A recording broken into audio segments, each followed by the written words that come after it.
Hello student. आज मैं discuss करने जा रहा हूं कंसंट्रेशन टर्म। बच्चों, कंसंट्रेशन टर्म्स अपने आप में एक बहुत ज्यादा इंपॉर्टेंट टॉपिक है, क्योंकि नीट में एक क्वेश्चन आने की पॉसिबिलिटी होती है कंसंट्रेशन टर्म से। ठीक है। दूसरी बात, किसी भी चैप्टर का फिजिकल केमिस्ट्री में आप प्रॉब्लम सॉल्व करते हैं तो कंसंट्रेशन टर्म इन्वॉल्व होने का बहुत ज्यादा चांसेस रहता है, खास करके chemical equilibrium, ionic equilibrium, chemical kinetics. ठीक है। और पूरा सॉल्यूशन कॉलिगेटिव प्रॉपर्टी, ये तो आप विदाउट कंसंट्रेशन टर्म सॉल्व ही नहीं कर सकते, और आपने पूरा पढ़ा भी होगा, है ना। अब आज मैं बताता हूं कि ये कंसंट्रेशन टर्म है क्या। तो कंसंट्रेशन टर्म सॉल्यूशन को रिप्रेजेंट करने के लिए इंट्रोड्यूस किया गया। मतलब किसी सॉल्यूशन को अगर आप रिप्रेजेंट करना चाहते हैं तो उसको रिप्रेजेंट कैसे करेंगे, तो उसके लिए दिया गया कंसंट्रेशन टर्म। मतलब सपोज आपने किसी सॉल्यूशन को प्रिपेयर किया, ठीक है। सॉल्यूशन में दो टाइप के कंपोनेंट होते हैं, कौन कौन सा? सॉल्यूट, और दूसरा कौन सा होता है बच्चों? सॉल्वेंट, है ना।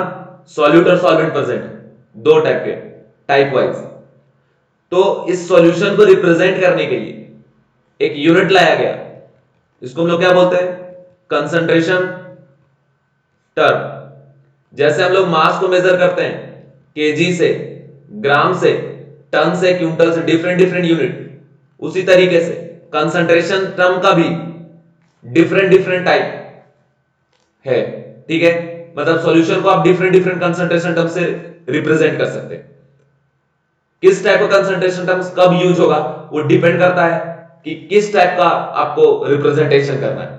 ठीक है। तो सीधा बात याद रखें कि सॉल्यूशन को रिप्रेजेंट करने के लिए हम लोग कंसंट्रेशन टर्म का यूज करते हैं। अब सॉल्यूशन में ऐसा क्या है जो रिप्रेजेंट करना पड़ता है? तो बाबू सॉल्यूशन में प्रेजेंट है क्या? सॉल्यूट और सॉल्वेंट। तो कितना सॉल्यूट प्रेजेंट है, कितना सॉल्वेंट प्रेजेंट है, सॉल्यूशन का क्या एग्जिस्टेंस है, ये सारी बातें डिफाइन हो जाती है by using concentration term. Different type of concentration term में आपने सुना होगा मोलारिटी, मोलालिटी, है ना, percent W by W, percent W by V, percent V by V. ठीक है। इसके अलावा पार्ट्स पर मिलियन। बच्चों, इसके अलावा आप पढ़े होंगे मोल फ्रैक्शन, है ना, मोल फ्रैक्शन। तो ये सारे डिफरेंट टाइप ऑफ क्या है? Concentration term. ठीक है। अब जब इनका फॉर्मूला याद रखने की कोशिश करते होंगे ना, तो आपको बहुत दिक्कत आता होगा, बार बार आप भूल जाते होंगे। ठीक है। आप रटते होंगे कितना भी बार बार, लेकिन आप बार बार भूल जाते होंगे। अब मैं उसका सॉल्यूशन आपको बताता हूं कि आप उसको कैसे याद रखेंगे। एकदम एक तरीका बता रहा हूं जिस तरीके का यूज करके डायरेक्ट आपको हमेशा के लिए याद हो जाएगा। फिर बच्चों आप कभी नहीं भूलने वाले हो कंसंट्रेशन टर्म का फॉर्मूला। ठीक है। अब देखिए कंसंट्रेशन टर्म है क्या, तो सीधा सीधा बात याद रखिए कि ये रेशियो है। किस चीज का रेशियो है? तो मोल, मास या फिर वॉल्यूम का रेशियो। ठीक है। तो सीधा याद रखें कि कंसंट्रेशन इज इक्वल टू मोल, मास या वॉल्यूम, इन तीनों में से कोई भी लेंगे, और नीचे भी मोल, मास या वॉल्यूम। ऊपर में किसका है? तो ये सॉल्यूट का है। ठीक है। ऑलवेज ऊपर में कौन रहेगा? सॉल्यूट, और नीचे में कौन रहेगा बच्चों? सॉल्यूशन रहेगा या फिर रहेगा सॉल्वेंट। ये कंडीशन आप याद रखें। ये चीज अगर आप याद रखते हो ना, कभी भी आपको दिक्कत नहीं जाएगा। कोई भी फॉर्मूला, जैसे मोलरिटी का फॉर्मूला क्या था? मोल बाय वॉल्यूम। तो मोल बाय वॉल्यूम, तो क्लियर पता चल गया ऊपर वाला कौन सा हो गया? सॉल्यूट, नीचे वाला कौन सा हो गया? सॉल्यूशन। सिर्फ एक ही ऐसा केस है जिसमें सॉल्वेंट इन्वॉल्व होता है। अब वो कौन सा केस है? तो वो केस है बच्चों मोलैलिटी का। मोलैलिटी का जो एक्सप्रेशन है उसमें सॉल्वेंट इन्वॉल्व होगा। न्यूमरेटर में सॉल्यूट, डिनोमिनेटर में कौन? Solvent. In terms of in case of what? Molality. बाकी जितने भी कंसंट्रेशन टर्म है उन सभी कंसंट्रेशन टर्म में ऊपर रहेगा सॉल्यूट और नीचे रहेगा आपका सॉल्यूशन हर बार। ठीक है बच्चों। तो यहां तक आपको कंडीशन मैंने बता दिया। अब देखिए पूरे कंसंट्रेशन टर्म को हम दो पार्ट में डिवाइड करते हैं, जिससे रिलेटेड प्रॉब्लम भी आ चुका है। एक होता है टेम्परेचर डिपेंडेंट और दूसरा टेम्परेचर इंडिपेंडेंट। अब इसको क्लासिफाई करने का थीम ये है कि ऐसा कंसंट्रेशन टर्म जो टेम्परेचर चेंज होने पे वेरी करे उसको हम लोग बोलेंगे टेम्परेचर डिपेंडेंट, और ऐसा कंसंट्रेशन टर्म जो टेम्परेचर चेंज होने पे कोई फर्क ना पड़े उसको हम लोग बोलेंगे टेम्परेचर इंडिपेंडेंट। अब बोलोगे सर इसका क्या थीम है? इसका थीम ये है कि सबसे पहले आपको कंसंट्रेशन का फॉर्मूला याद रखना पड़ेगा कि कंसंट्रेशन में क्या होता है, मोल मास या वॉल्यूम, और नीचे में भी मोल मास या फिर वॉल्यूम, है ना। ऊपर वाला किसका है, ये सॉल्यूट का, नीचे वाला किसका है, ये सॉल्यूशन का, है ना। एक केस में किसका, सॉल्वेंट का। याद हो गया आपको? उम्मीद करता हूं याद हो गया होगा। नीचे एक केस सॉल्वेंट में, किसके केस में, मोलालिटी के केस में।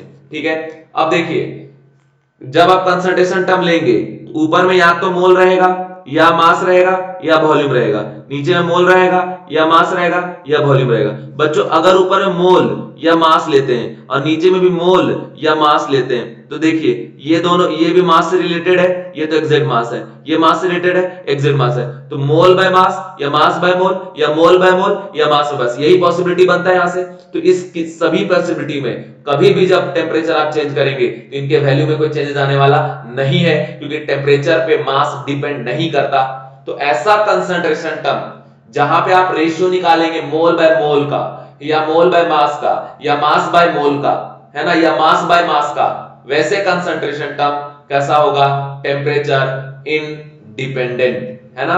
और दूसरी बात, ऐसा कंसंट्रेशन टर्म जहां पे न्यूमरेटर में वॉल्यूम और नीचे में कोई भी आ जाए, मोल मास या आपका वॉल्यूम, इन तीनों में कोई भी आ गया तो ये टेम्परेचर क्या हो गया, डिपेंडेंट हो गया। और ऊपर में भी आ जाए मोल या मास, है ना, और नीचे सिर्फ वॉल्यूम रह गया तब भी टेम्परेचर डिपेंडेंट, ऊपर भी नीचे भी तब भी टेम्परेचर डिपेंडेंट। मतलब अगर कंसंट्रेशन टर्म्स के एक्सप्रेशन में बच्चों मान लो इन्वॉल्व होता है सपोज कौन, आपका वॉल्यूम, तो सीधा बात याद रखना कि जब जब वॉल्यूम इन्वॉल्व होगा तब तब वो कंसंट्रेशन टर्म डिपेंड करेगा, किस चीज के ऊपर डिपेंड करेगा बच्चों, तो वो डिपेंड करेगा टेम्परेचर के ऊपर।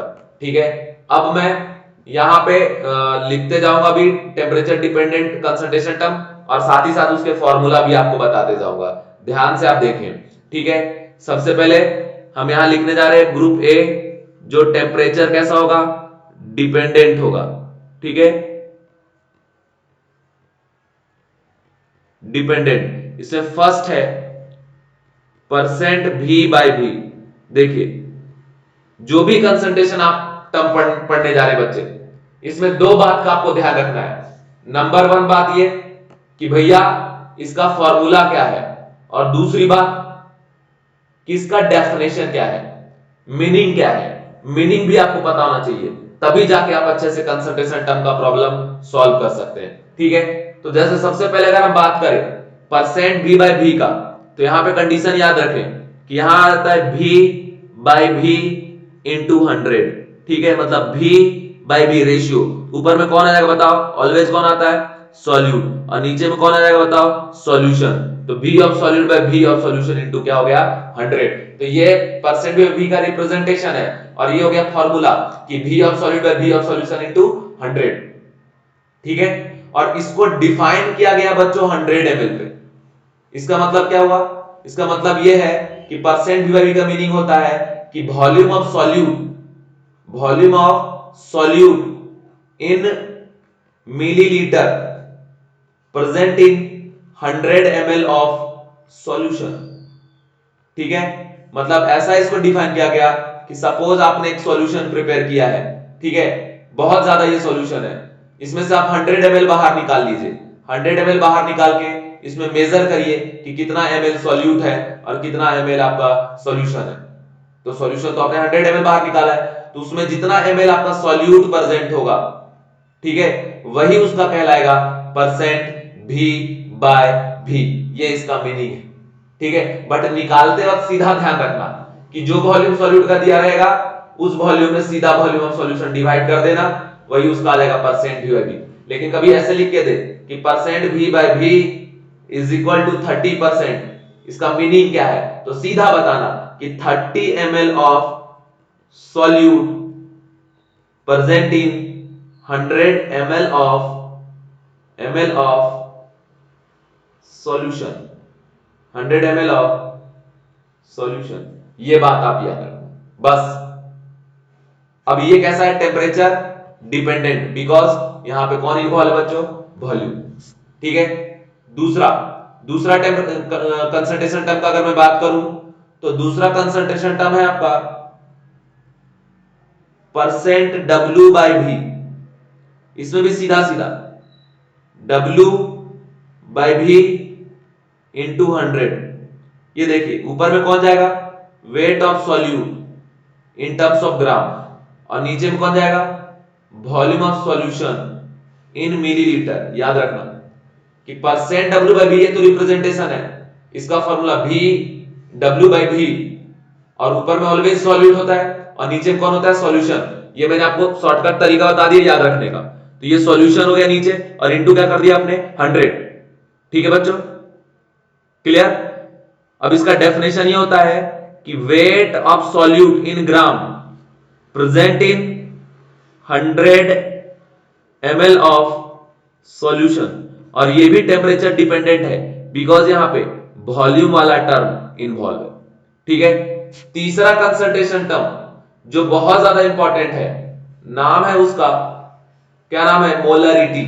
ठीक है। और मोलरिटी पढ़ाने से पहले मैं एक बात आपको बता दूं कि कभी ऐसे लिख के दे 20% W बाई वी, इसका मीनिंग क्या है, तो सीधा बताना 20 ग्राम of solute present in 100 ml of solution. कभी लिख के दिया 5% W बाई वी, इसका मीनिंग क्या है, तो सीधा बताना कि 5 ग्राम of solute present in 100 ml of solution. कभी ऐसा बोला 10% V बाई वी, तो बताना 10 ml of solute present in 100 ml of solution. सीधा सीधा डायरेक्ट ऐसे ही आपको बताना पड़ेगा बच्चों। ठीक है, तभी जाके प्रॉब्लम आपका सॉल्व होगा। तो दो कंसंट्रेशन टर्म मैंने आपको पढ़ा दिया। अब थर्ड नंबर का कंसंट्रेशन टर्म जो है उसके बारे में बात करने जा रहा हूं। नाम है इसका मोलरिटी। मोलरिटी को हम M से रिप्रेजेंट करते हैं। ठीक है, सीधा याद रखें कि मोलरिटी में हम रेशियो निकालते हैं मोल बाय वॉल्यूम का। तो ऊपर में मोल, नीचे में वॉल्यूम, तो ऊपर वाला सीधा किसका होगा, सॉल्यूट का, तरीका बताया हो ना, और नीचे वाला किसका होगा, सॉल्यूशन का। एक ही ऐसा केस है जहां पे सॉल्वेंट आता है, वो केस है मोलरिटी का। बच्चों this is formula of molarity, जहां पे ऊपर में मोल ऑफ सॉल्यूट और नीचे में वॉल्यूम ऑफ क्या आपका, सॉल्यूशन। इसको डिफाइन किया गया था 1 लीटर के रिस्पेक्ट में, इसीलिए जब भी आप वॉल्यूम लेंगे सॉल्यूशन का तो लीजिएगा इन लीटर। ये बात बहुत ज्यादा इंपॉर्टेंट है। वॉल्यूम आपको हो सकता है मिलीलीटर में दे या किसी भी और यूनिट में दे, आप उसको लीटर में कन्वर्ट करके ही यूज करेंगे, और ऊपर में आप क्या यूज करेंगे, मोल ऑफ सॉल्यूट। ठीक है, तो ये हो गया बच्चों मोल of solute by volume of solution. कभी भी किसी भी सॉल्यूट का मोलरिटी निकालने बोले तो जिस सॉल्यूशन में सॉल्यूट प्रेजेंट है वो देख लो आप, और देखने के बाद जितना उसका मोल है वो मोल लिख लो, और जो वॉल्यूम है सॉल्यूशन का वो देख लो, मोल बाय वॉल्यूम का रेशियो निकाल दो, वही उसका हो जाएगा मोलरिटी। मोलरिटी का एक ही concept, molarity equal to mole by volume, जिस भी सॉल्यूट का निकाल रहे। और अगर एक सॉल्यूशन में मोर देन 1 सॉल्यूट है तो सभी का मोलरिटी डिफाइन होगा। जैसे मान लो यहां प्रेजेंट है Na+, प्रेजेंट है Cl-, प्रेजेंट है SO4-2, और इस सॉल्यूशन का वॉल्यूम है भी, बोल रहा है बताओ मोलरिटी ऑफ Na+, तो सीधा करना पड़ेगा कि mole of Na+ divide by V। अगर बोल रहा है Cl- का कंसंट्रेशन बताओ, तो क्या बताएंगे, mole of Cl- divide by V। जो मोल है Cl- वो ले लो, बाकी वॉल्यूम तो सबके लिए ना इक्वल है, क्योंकि सबका सब तो इसी कंटेनर में है। अगर आपको बोल रहा है कंसंट्रेशन ऑफ SO4-2, तो सीधा आप बता देना कि mole of SO4-2 divide by V। Clear. तो ये कंडीशन आप ध्यान रखें। इसके बाद बच्चों मैं एक बात आपको बता दूं कि सपोज अगर एक कंटेनर है और इस कंटेनर में जो सॉल्यूशन है उसका मोलरिटी दिया है और वॉल्यूम ऑफ सॉल्यूशन दिया है, और आपसे कह रहा है बताओ यहां पे कितना मोल प्रेजेंट है सॉल्यूट का, तो फॉर्मूला सीधा मोल इक्वल टू क्या होता है, मोलरिटी इक्वल टू क्या होता है, मोल बाय वॉल्यूम, और ये वॉल्यूम किसमें, लीटर में, सो क्रॉस इधर मल्टीप्लाई कर दो, तो मोल इज इक्वल टू क्या हो गया, मोलरिटी इनटू वॉल्यूम। तो मोल का एक और फॉर्मूला आ गया कि किसी भी सॉल्यूशन में अगर मोलरिटी दिया हुआ है उसका और वॉल्यूम दिया हुआ है, और अगर आपको बोल रहा है मोल निकालो सॉल्यूट का, मोल ऑफ सॉल्यूट, तो कुछ नहीं करना है, molarity of solution into volume of solution अगर आप कर देंगे तो इसी से आपका निकल जाएगा मोल ऑफ सॉल्यूट। देखिए लेकिन इस टाइम पे ये वॉल्यूम जो किस में लेंगे आप, लीटर में। बच्चों अगर आप वॉल्यूम मिलीलीटर में लेते हैं, सपोज अगर आप मोल निकाल रहे और मोलरिटी इनटू वॉल्यूम कर रहे और ये वॉल्यूम अगर आप मिलीलीटर में लेंगे तो ये जो मोल है ना वो भी आ जाएगा मिली, MILI, और साथ में बोलेंगे इसको मोल। मिली आई तो इधर भी मिली, क्लियर। और इसमें गाना गाना मिलने की तुम कोशिश ना करना, है ना। चलो आगे बढ़ते। अब भैया ये सब बात मैंने आपको बता दिया, है ना, मोलरिटी। अब मोलरिटी भी टेम्परेचर डिपेंडेंट है, क्यों? क्योंकि यहां पे वॉल्यूम इन्वॉल्व है। वॉल्यूम जहां जहां इन्वॉल्व रहेगा वो सभी कैसे होंगे, टेम्परेचर डिपेंडेंट। अब एक और कंसंट्रेशन टर्म है, नाम है नॉर्मलिटी। तो बच्चों नॉर्मलिटी क्या होता है, नॉर्मलिटी को n से रिप्रेजेंट हम करते हैं, ठीक है। अच्छा एक बात और, आपसे ऐसा पूछ दे कि बताइए मोलरिटी का यूनिट क्या होगा, ठीक है। तो मोलरिटी का यूनिट ऐसे बुक में तो बताया रहता है मोलर, मोलर, बट ये एक तो नया नाम है, आखिर मोलर किसको कहते हैं। तो याद रखें मोलरिटी का फॉर्मूला क्या आया था, मोल बाय वॉल्यूम। तो मोल का ऊपर से यूनिट लेंगे मोल और नीचे से क्या आएगा लीटर, तो इसी को मोल पर लीटर भी बोल सकते हैं और इसी को बोला गया कि आपका मोलर। तो कभी भी बोले कि मोलर का मीनिंग क्या है तो बता देना मोल पर लीटर, ठीक है। चलिए अब अपन जाते हैं सीधा किस पे जाएंगे, नॉर्मलिटी पे। तो नॉर्मलिटी क्या होता है, नॉर्मलिटी भी एक टाइप का कंसंट्रेशन यूनिट है, ठीक है, जिसमें हम लोग यूज करते हैं नंबर ऑफ इक्विवेलेंट का, number of equivalent of what, solute. अब ध्यान से देखिए बच्चों इसको कैसे सॉल्व करेंगे। नॉर्मलिटी को n से रिप्रेजेंट करते हैं और इसका डेफिनेशन होता है number of equivalent of solute present in 1 litre of solution, है ना। तो फॉर्मूला हो जाएगा number of equivalent divide by volume in litre. तो नीचे कौन आएगा, सॉल्यूट, ऊपर में कौन जाएगा, सॉरी नीचे में कौन जाएगा, सॉल्वेंट, नहीं सॉल्यूशन, ठीक है।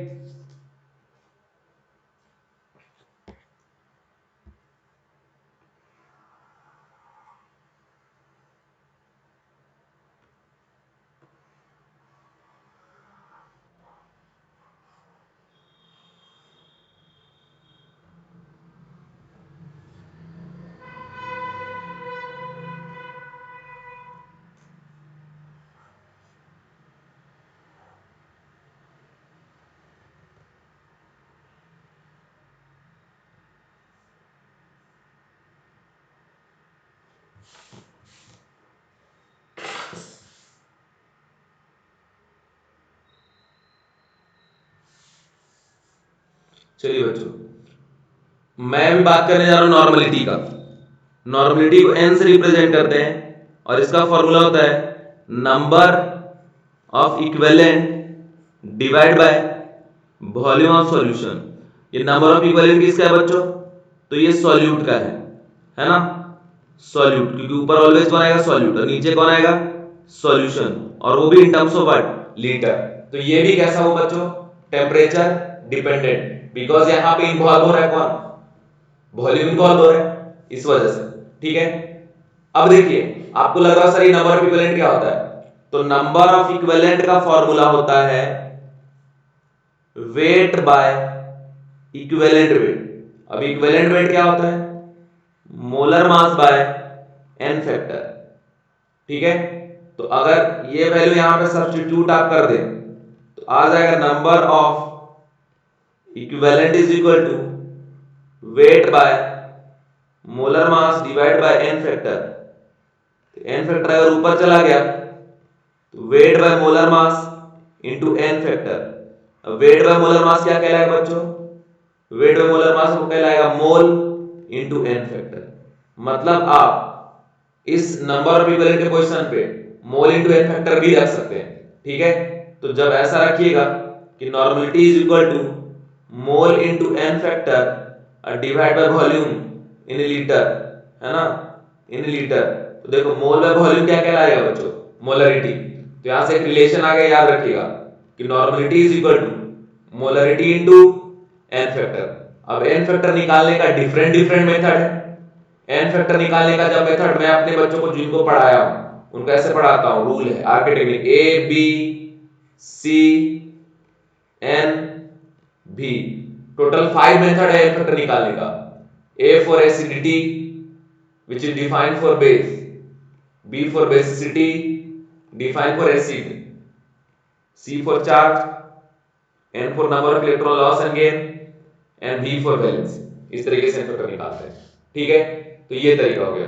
एक और मेथड है जिससे नंबर ऑफ इक्विवेलेंट निकाल सकते हैं। सपोज सॉल्यूशन है और सॉल्यूशन का नॉर्मलिटी दिया हुआ है और वॉल्यूम दिया हुआ है, आपसे कह रहा है कि कैलकुलेट करिए नंबर ऑफ इक्विवेलेंट। तो अब फॉर्मूला तो पता है कि नॉर्मलिटी इक्वल टू क्या होता है, number of equivalent by volume. अगर वॉल्यूम इधर क्रॉस मल्टीप्लाई कर देंगे क्या आ जाएगा, number of equivalent equal to normality into volume. तो इस तरीके से बच्चों जितने भी कंसंट्रेशन टर्म्स थे वो मैंने आपको पढ़ा दिया, ठीक है। कौन कौन सा पढ़ा दिया, percent weight by volume, percent volume by volume, molarity और नॉर्मलिटी, सभी का फॉर्मूला बता दिए और सारा कंडीशन बता दिए। उम्मीद करता हूं ये जो कंडीशन मैंने आपको बताया ये कंडीशन आपको समझ में आया होगा, ठीक है, और आना ही चाहिए बिल्कुल, ठीक है। अब देखिए कुछ इंपॉर्टेंट कंडीशन है, वो कंडीशन में डिस्कस करने जा रहा हूं। कंडीशन है इंपॉर्टेंट, कुछ फॉर्मूलाज हैं, ठीक है, जिसका यूज आप प्रॉब्लम को इजीली और कम टाइम में सॉल्व करने के लिए कर सकते हैं। जैसे मोलरिटी का रिलेशन होता है किसके साथ, परसेंट V बाय V के साथ, परसेंट W बाय V के साथ, ठीक है। अब कैसे होता है वो चीज आप देखो, मैं यहां बताता हूं, ठीक है। पूरा डिटेल में तो नहीं बता सकता हूं बच्चों क्योंकि उसमें बहुत ज्यादा टाइम लगता है, अभी मैं शॉर्ट में आपको बता सकता हूं, ठीक है। और शॉर्ट में सीधा सीधा याद रखिएगा कि molarity is equal to 10 into percent W by V divide by molar mass of solute, ठीक है। अगर कभी किसी सॉल्यूशन का परसेंट W बाय V दिया हुआ है और उसी सॉल्यूशन का आपको बोल रहा है कैलकुलेट करो मोलरिटी, तो आप इस फॉर्मूले का यूज करके मोलरिटी कैलकुलेट कर सकते हैं, ठीक है। क्या हो गया formula, molarity equal to 10 into percent W by V divide by mass of solute, ठीक है। तो ये एक स्पेशल रिलेशन है, ठीक है, जो कभी कभी डायरेक्ट एग्जाम में पूछ भी देता है कि बताइए what is relation between molarity and percent W by V। ये आपको ये भी मैंने बताया कि मोलरिटी का नॉर्मलिटी से रिलेशन क्या होता है, तो ये कुछ भी आपको पूछ सकता है, ये सारा बात आपको याद रखना पड़ता है, ठीक है। ये कंडीशन आपको ध्यान रखना पड़ता है। अब देखें मैं आपको पढ़ाने जा रहा हूं जो ग्रुप बी है कंसंट्रेशन टर्म का, जो कि टेम्परेचर पे क्या है, इनडिपेंडेंट, मतलब मास रिलेटेड जो कंसंट्रेशन टर्म है बच्चों वो टेम्परेचर इंडिपेंडेंट होगा, ठीक है। अब देखिए इसमें फर्स्ट है परसेंट W बाय W।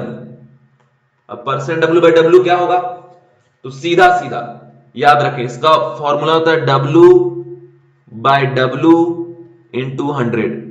इसका मतलब यह है कि वेट ऑफ सॉल्यूट, ऊपर में ऑलवेज कौन जाता है, सॉल्यूट, और नीचे कौन आएगा, solution. Weight of solute in gram divide weight of solution in gram, ठीक है, इनटू क्या 100। यही हो गया आपका percent W by W। But इसका मीनिंग ये होता है कि weight of solute in gram present in 100 gram of solution. जैसे ऐसा लिख के दिया कि percent W by W equal to 30%, बताइए मीनिंग क्या है, इसका मतलब हुआ कि 30 gram of solute present in 100 gram of solution. अगर ऐसा लिख के दिया कि percent W by W equal to 5%, तो अब बताइए इसका मीनिंग क्या है, तो बता देंगे 5 ग्राम of solute present in 100 gram of what solution, ठीक है। तो यहां पे मैंने आपको परसेंट W बाय V भी बच्चों पढ़ा दिया। अब इसके बाद एक और जो कंसंट्रेशन टर्म है जिसका जिक्र मैं बार बार कर रहा हूं, नाम है मोलरिटी, जो कि बहुत ज्यादा इंपॉर्टेंट है अपने आप में, ठीक है। तो वो मैं बताने जा रहा हूं, मोलरिटी, मोलालिटी। मोलालिटी को बच्चों स्मॉल m से रिप्रेजेंट करते हैं, मोलरिटी को कैपिटल M से और मोलालिटी को स्मॉल m से। मोलालिटी होता है mole of solute present in 1 kg of solvent, मतलब सॉल्वेंट के रिस्पेक्ट में कितना सॉल्यूट प्रेजेंट है, इस चीज के को रिप्रेजेंट करने के लिए हम मोलालिटी वाले कंसंट्रेशन टर्म का यूज करते हैं। ठीक है, तो मोलालिटी का फॉर्मूला फिर क्या हो जाएगा, मोल of solute divide by mass of solvent. यही एक केस है जहां सॉल्वेंट इन्वॉल्व हुआ, और वो भी किसके टर्म्स में, इन केजी। ठीक है बच्चों, इसको अगर पूछा बताओ इसका यूनिट क्या है, और पूछ चुका एग्जाम में, तो देखिए ऊपर से यूनिट क्या आ जाएगा, मोल, और नीचे से यूनिट क्या आ जाएगा, केजी। तो इसको ऐसे लिख सकते हैं, मोल पर केजी, और इसको शॉर्ट में बोलते हैं मोलल, लाला लल, है ना, इसमें गाना गा सकते हो, लैला मैं लैला, है ना, क्या हो गया ये, मोलल। क्लियर, ये क्या हो गया बच्चों, मोलल। ठीक है, अब देखिए मान लीजिए कभी आपको मोलालिटी दिया है और मास ऑफ सॉल्वेंट दिया हुआ है इन केजी, और मोल निकालने बोल रहे हैं सॉल्यूट का, तो इसको क्रॉस मल्टीप्लाई कर दीजिएगा, तो निकल जाएगा क्या आपका, मोल of solute in terms of KG. ठीक है, अगर कभी ऐसा लिख के दिया बच्चों 5 मोलल, या फिर लिख के दिया 3m स्मॉल m, है ना, तो इसका बताओ मीनिंग क्या है, तो सीधा 5 मोलल लाने का तरीका तो बहुत सारा है, 10/2 करेंगे तब भी 5 आएगा, 5/1 करेंगे तब भी 5 ही आएगा, लेकिन डेफिनेशन डिफाइन है with respect to 1 kg of solvent. तो हम यहां ये बोलेंगे कि 5 mole of solute present in 1 kg of solvent.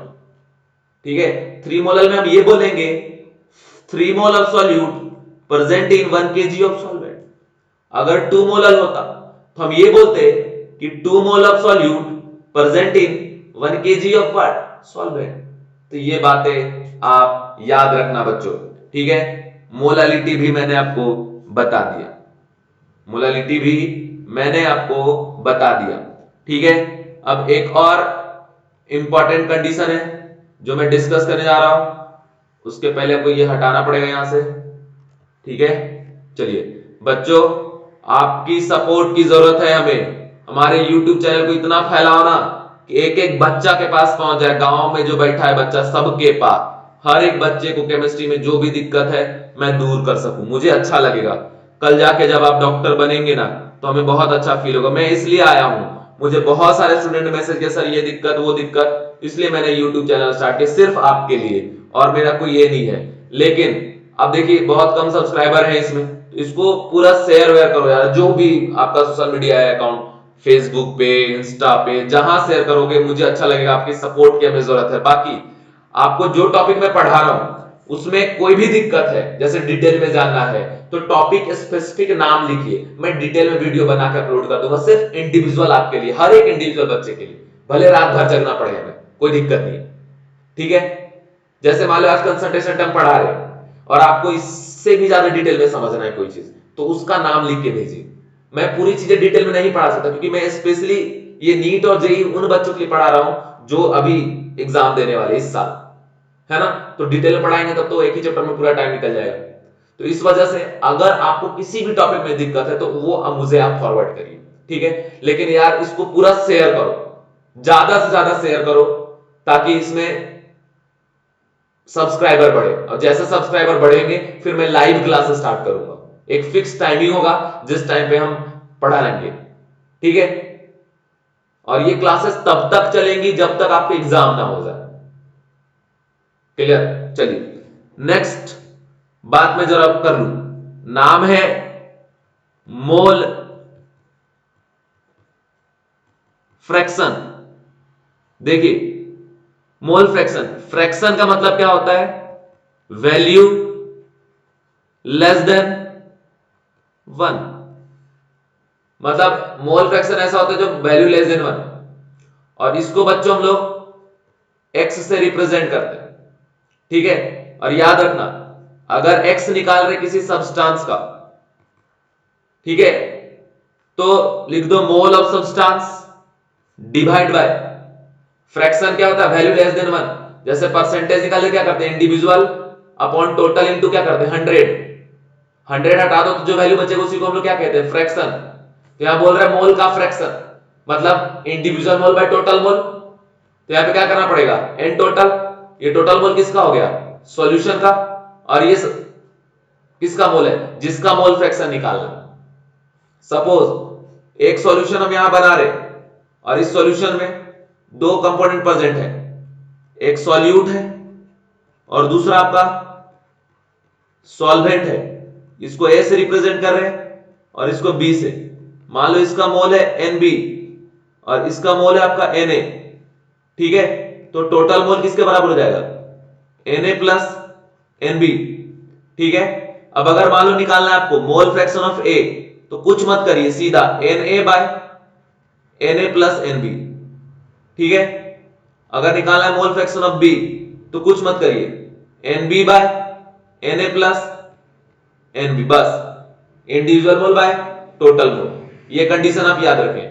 और इसमें एक और रिलेशन होता है कि जब जो भी मोल फ्रैक्शन है उन सभी को अगर आप ऐड कर देंगे बच्चों, तो उनका जो सम वैल्यू आता है वो वैल्यू किसके बराबर हो जाएगा, इक्वल टू 1। मतलब जैसे यहां पे जो दो मोल फ्रैक्शन आया है XA प्लस XB, अगर ये आप लिखते हैं तो क्या आया, Na plus Na by Na plus NB और plus NB by Na plus NB। LCM अगर लेते हैं यहां पे तो क्या आ जाएगा, Na प्लस NB और ऊपर में भी क्या आ गया, Na plus NB। Cancel out of value कितना आ गया, 1, ठीक है। तो याद रखें जितना भी मोल फ्रैक्शन है उन सभी का अगर आप सम निकालते हैं तो इक्वल टू किस क्या होगा बच्चों, इक्वल टू हो जाएगा 1। ऑलवेज याद रखें, अगर मोल फ्रैक्शन इक्वल टू 1 है, कभी कभी अगर ऐसा प्रॉब्लम आपको लिख के दिया और बोला कि एक सब्सटेंस है जिसका मोल फ्रैक्शन 1 है ना, तो बताइए इसका मीनिंग क्या हुआ। इसका मीनिंग सीधा सा है, if x of substance is equal to 1 then वो प्योर सब्सटेंस होगा, वो सॉल्यूशन हो ही नहीं सकता। ये 1 कब आएगा, जब Na बाय n टोटल ये कैंसिल आउट होके 1 कब आएगा, जब ये और ये दोनों क्या होगा, बराबर। तो मतलब सिर्फ अकेला प्रेजेंट है।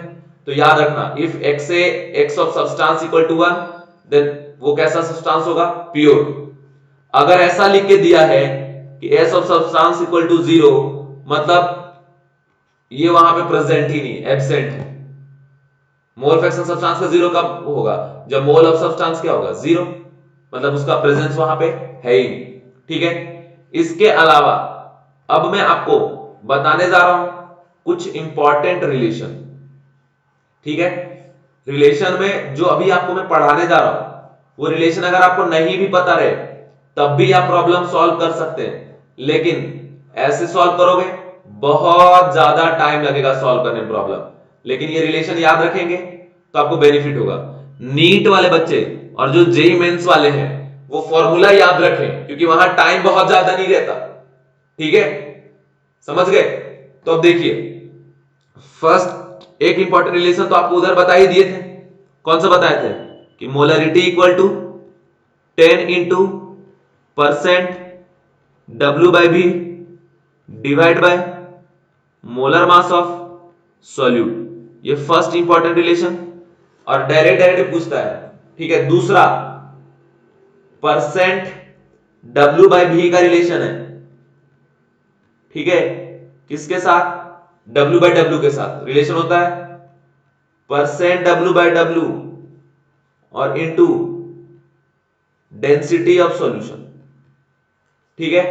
और ये डेंसिटी ऑफ सॉल्यूशन किसमें होगा, ग्राम पर ml में। तो ये रिलेशन है।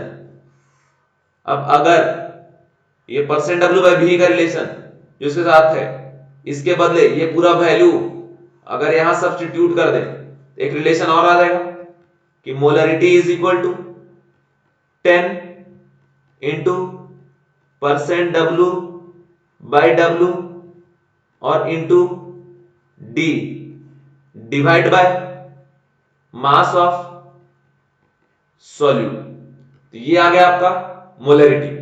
ठीक है, ये चीज आप ध्यान रखें। मोलरिटी हो गया बच्चों, मोलरिटी की relation percent W by W के साथ भी हो गया है ना, और परसेंट डब्ल्यू बाई वी के साथ भी हो गया। ठीक है, अब मैं आपको एक रिलेशन बताने जा रहा हूं मोलरिटी का और मोलरिटी का, जो बहुत ज्यादा इंपॉर्टेंट है। ठीक है, इसमें सीधा सीधा याद रखें, फॉर्मूला होता है molality is equal to, molality is equal to 1000 into molarity divide by 1000 into density minus molarity into molar mass of solute.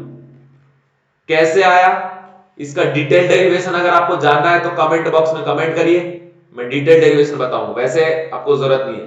ठीक है, ये बहुत ज्यादा इंपॉर्टेंट है बच्चों, है ना। क्या है formula, molarity equal to 1000 into molarity divide by 1000 into density, और ये डेंसिटी किस में होगा, ग्राम पर एमएल में, minus molarity into molar mass of solute. ठीक है, एक और रिलेशन है मोलरिटी का मोल फ्रैक्शन के साथ, तो याद रखिएगा molarity equal to mole fraction of solute divide by mole fraction of solvent, mole fraction of solute divide by mole fraction of solvent into 1000 by molar mass of solvent. ठीक है, molar mass of solvent. ये भी एक relation है जो बहुत ज्यादा important है, प्रॉब्लम सॉल्व करने में आपको काम आएगा। ठीक है, तो यहां तक जो भी था आपका कंसंट्रेशन टर्म, ये पूरा कंसंट्रेशन टर्म हमने आपको बताने का काम किया है। ठीक है बच्चों, अब मैं बात करने जा रहा हूं डाइल्यूशन फॉर्मूले का। ठीक है, नाम तो सुना ही होगा आपने, पढ़ा भी होगा, तो अब मैं डाइल्यूशन फॉर्मूला आपको बताने जा रहा हूं, ध्यान से देखेंगे और सुनेंगे। ठीक है, कि क्या है डाइल्यूशन फॉर्मूला। डाइल्यूशन फॉर्मूला में सीधा एक कंसेप्ट है कि अगर आप किसी सॉल्यूशन में वॉल्यूम इंक्रीज कराते हैं, ठीक है, इसका मतलब आप उसका क्या करा रहे हैं, डाइल्यूशन करा रहे हैं। अब उसी में जो फॉर्मूला जनरेट होगा उसी फॉर्मूला को हम लोग क्या नाम देते हैं, डाइल्यूशन फॉर्मूला। और डाइल्यूशन फॉर्मूला के नाम पे बच्चों को एक फॉर्मूला तो पता ही होता है और आपको भी पता होगा। ठीक है, क्या, वो मैं आपको बताता हूं। सबसे पहले आप हेडिंग में लिखेंगे डाइल्यूशन, डाइल्यूशन फॉर्मूला। ठीक है, अभी डाइल्यूशन फॉर्मूला क्या है, तो सीधा देखो, जैसे आपने कोई भी एक टाइप का सॉल्यूशन ले लिया, ठीक है, ये सॉल्यूशन है। अब इस सॉल्यूशन का मोलरिटी है m1 और वॉल्यूम है v1, ऑलरेडी दिया हुआ है। ठीक है, मोलरिटी और वॉल्यूम दिया हुआ है। अब आपने यहां पे क्या किया कि v dash volume of water आपने यहां पे ऐड कर दिया, v डैश वॉल्यूम क्या ऐड कर दिया आपने, वाटर, वो भी लीटर में। तो सॉल्यूशन की प्रॉपर्टी तो चेंज हो जाएगी, जैसे आपने शरबत बना लिया शुगर और वाटर को डिसॉल्व करके, ठीक है, और बहुत ज्यादा मीठापन उसमें आ गया, उसके स्वीटनेस लेवल को कम करने के लिए हम उसमें क्या करते हैं, डाइल्यूशन करते हैं, किसका, वाटर का, और एक्स्ट्रा वाटर उसमें डिसॉल्व कर दिए, है ना, तो मतलब कंसंट्रेशन डिक्रीज हो गया वहां पे।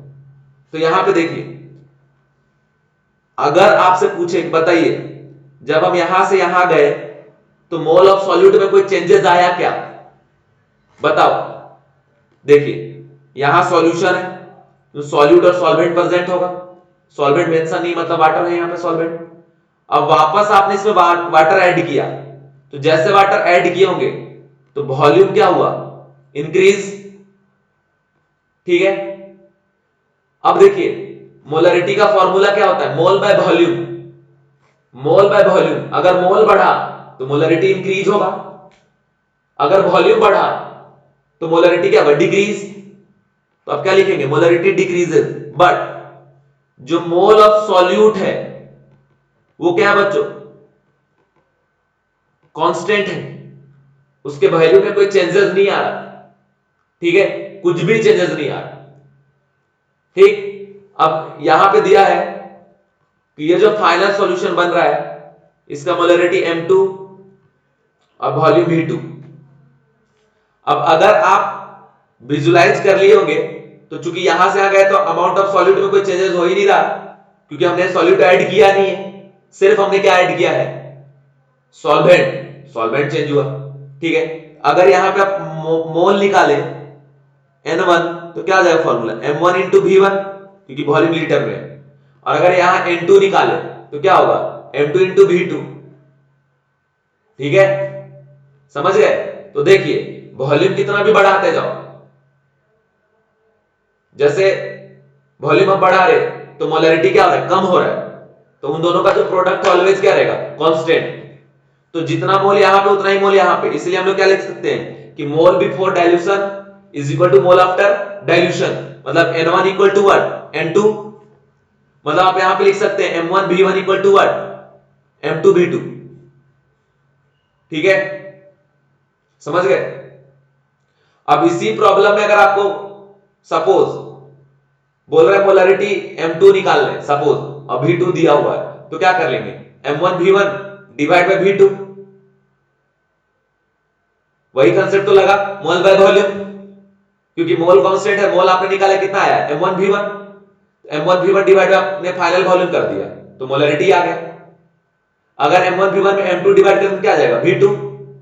अगर आपसे ये पूछा कि बताओ आपने कितना वॉल्यूम ऐड किया, आपने कितना ऐड किया, V डैश, तो पहले से V1 था उसमें आपने V डैश ऐड कर दिया, तो V1 plus V dash equal to क्या आ गया, V2। तो अगर V डैश आपको निकालना है तो क्या कर देंगे आप, V2 माइनस क्या आपका V1, V dash equal to what, V2 minus V1। तो ये हो गया आपका डाइल्यूशन फार्मूला, और सीधा सा हम लिखते हैं M1 V1 equal to M2 V2।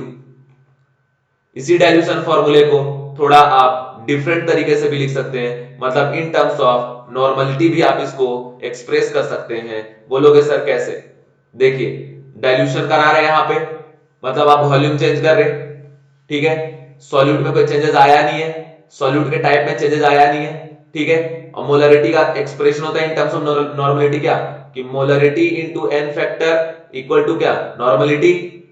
तो मोलरिटी इक्वल टू क्या आ जाएगा, normality by n factor.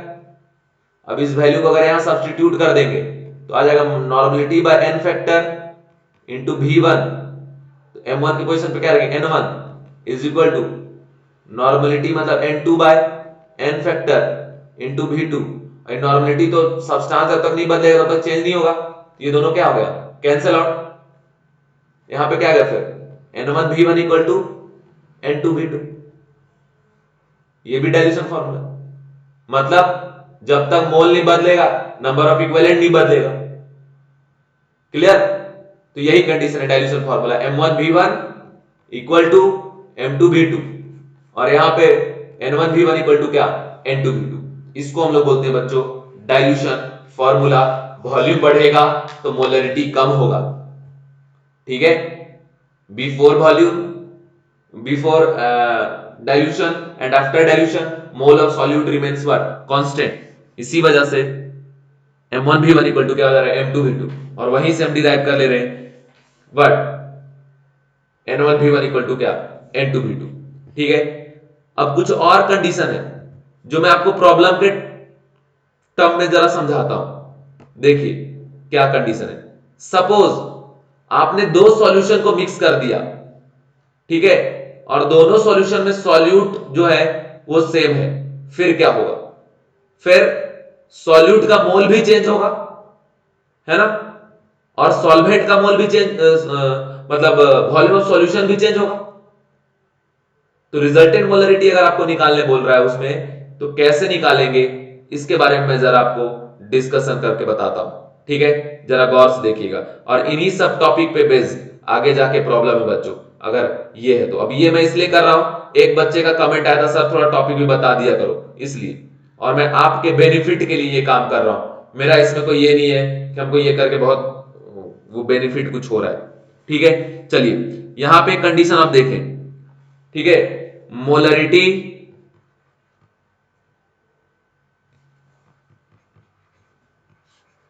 Of mixture of solution, ठीक है, जिसमें दो कंडीशन याद रखना है। फर्स्ट, सेम टाइप के सब्सटेंस को आप मिक्स कर रहे हो, ठीक है। जैसे ये एक सॉल्यूशन लिए, ये दूसरा सॉल्यूशन लिए, यहां भी NaCl प्रेजेंट है और यहां भी NaCl प्रेजेंट है। यहां पे मोलरिटी M1 वॉल्यूम V1, यहां पे M2 वॉल्यूम V2, इन दोनों को हमने मिक्स कर दिया। तो बोल रहा है कि जो फाइनल सॉल्यूशन है, इस फाइनल सॉल्यूशन में, ठीक है, बताइए मोलरिटी रिजल्टेंट क्या होगा। तो मोलरिटी रिजल्टेंट तो सीधा बात, M रिजल्टेंट इक्वल टू क्या, N total by V total, बस वही मोल लगाओ बाय वॉल्यूम, ठीक है। मोल बाय वॉल्यूम, अगर मोल चेंज हो रहा है, मोल इंक्रीज हो रहा है, ऐड कर देंगे, ठीक है। मोल कांस्टेंट है तो जो वही रखेंगे, वॉल्यूम चेंज होगा वॉल्यूम रखेंगे, ठीक है, सीधा बात याद रखना। तो कंडीशन देखिए, यहां से अगर मोल निकालते हैं N1 तो क्या आ जाएगा M1V1, और यहां से अगर निकालते हैं N2 तो क्या आ जाएगा M2V2, और यहां से आप यहां वॉल्यूम V1 यहां वॉल्यूम V2 दोनों ऐड हो क्या आ जाएगा टोटल V1 प्लस V2। लिख सकते हैं बच्चों को V total equal to what, V1 plus V2। तो वॉल्यूम तो बढ़ ही रहा है, साथ ही साथ मोल भी बढ़ रहा है, मोल कांस्टेंट नहीं है, क्योंकि इस कंटेनर में भी आपका प्रेजेंट है सॉल्यूट और इस कंटेनर में भी सॉल्यूट प्रेजेंट है, इसलिए हम यहां पे क्या लिखेंगे N1 प्लस व्हाट N2। अब N1 का वैल्यू क्या है M1V1 और N2 वैल्यू क्या है M2V2। तो यहां से आप आराम से लिख सकते हैं, क्या लिख सकते हैं कि molarity resultant equal to M1V1 plus M2V2 divide by V1 plus V2। तो ये कंडीशन आप ध्यान से याद रखें बच्चों। यहां भी आपने क्या किया, मोल बाय वॉल्यूम ही किया, क्योंकि मोल भी बढ़ रहा है इसलिए मोल हमने ऐड कर लिया, ठीक है, समझ गए क्या। तो ये कंडीशन है, इस कंडीशन का आप यूज करेंगे और जो भी प्रॉब्लम होगा इस प्रॉब्लम को आप सॉल्व करेंगे, ठीक है बच्चों। कंडीशन ध्यान में याद रखना, ठीक है।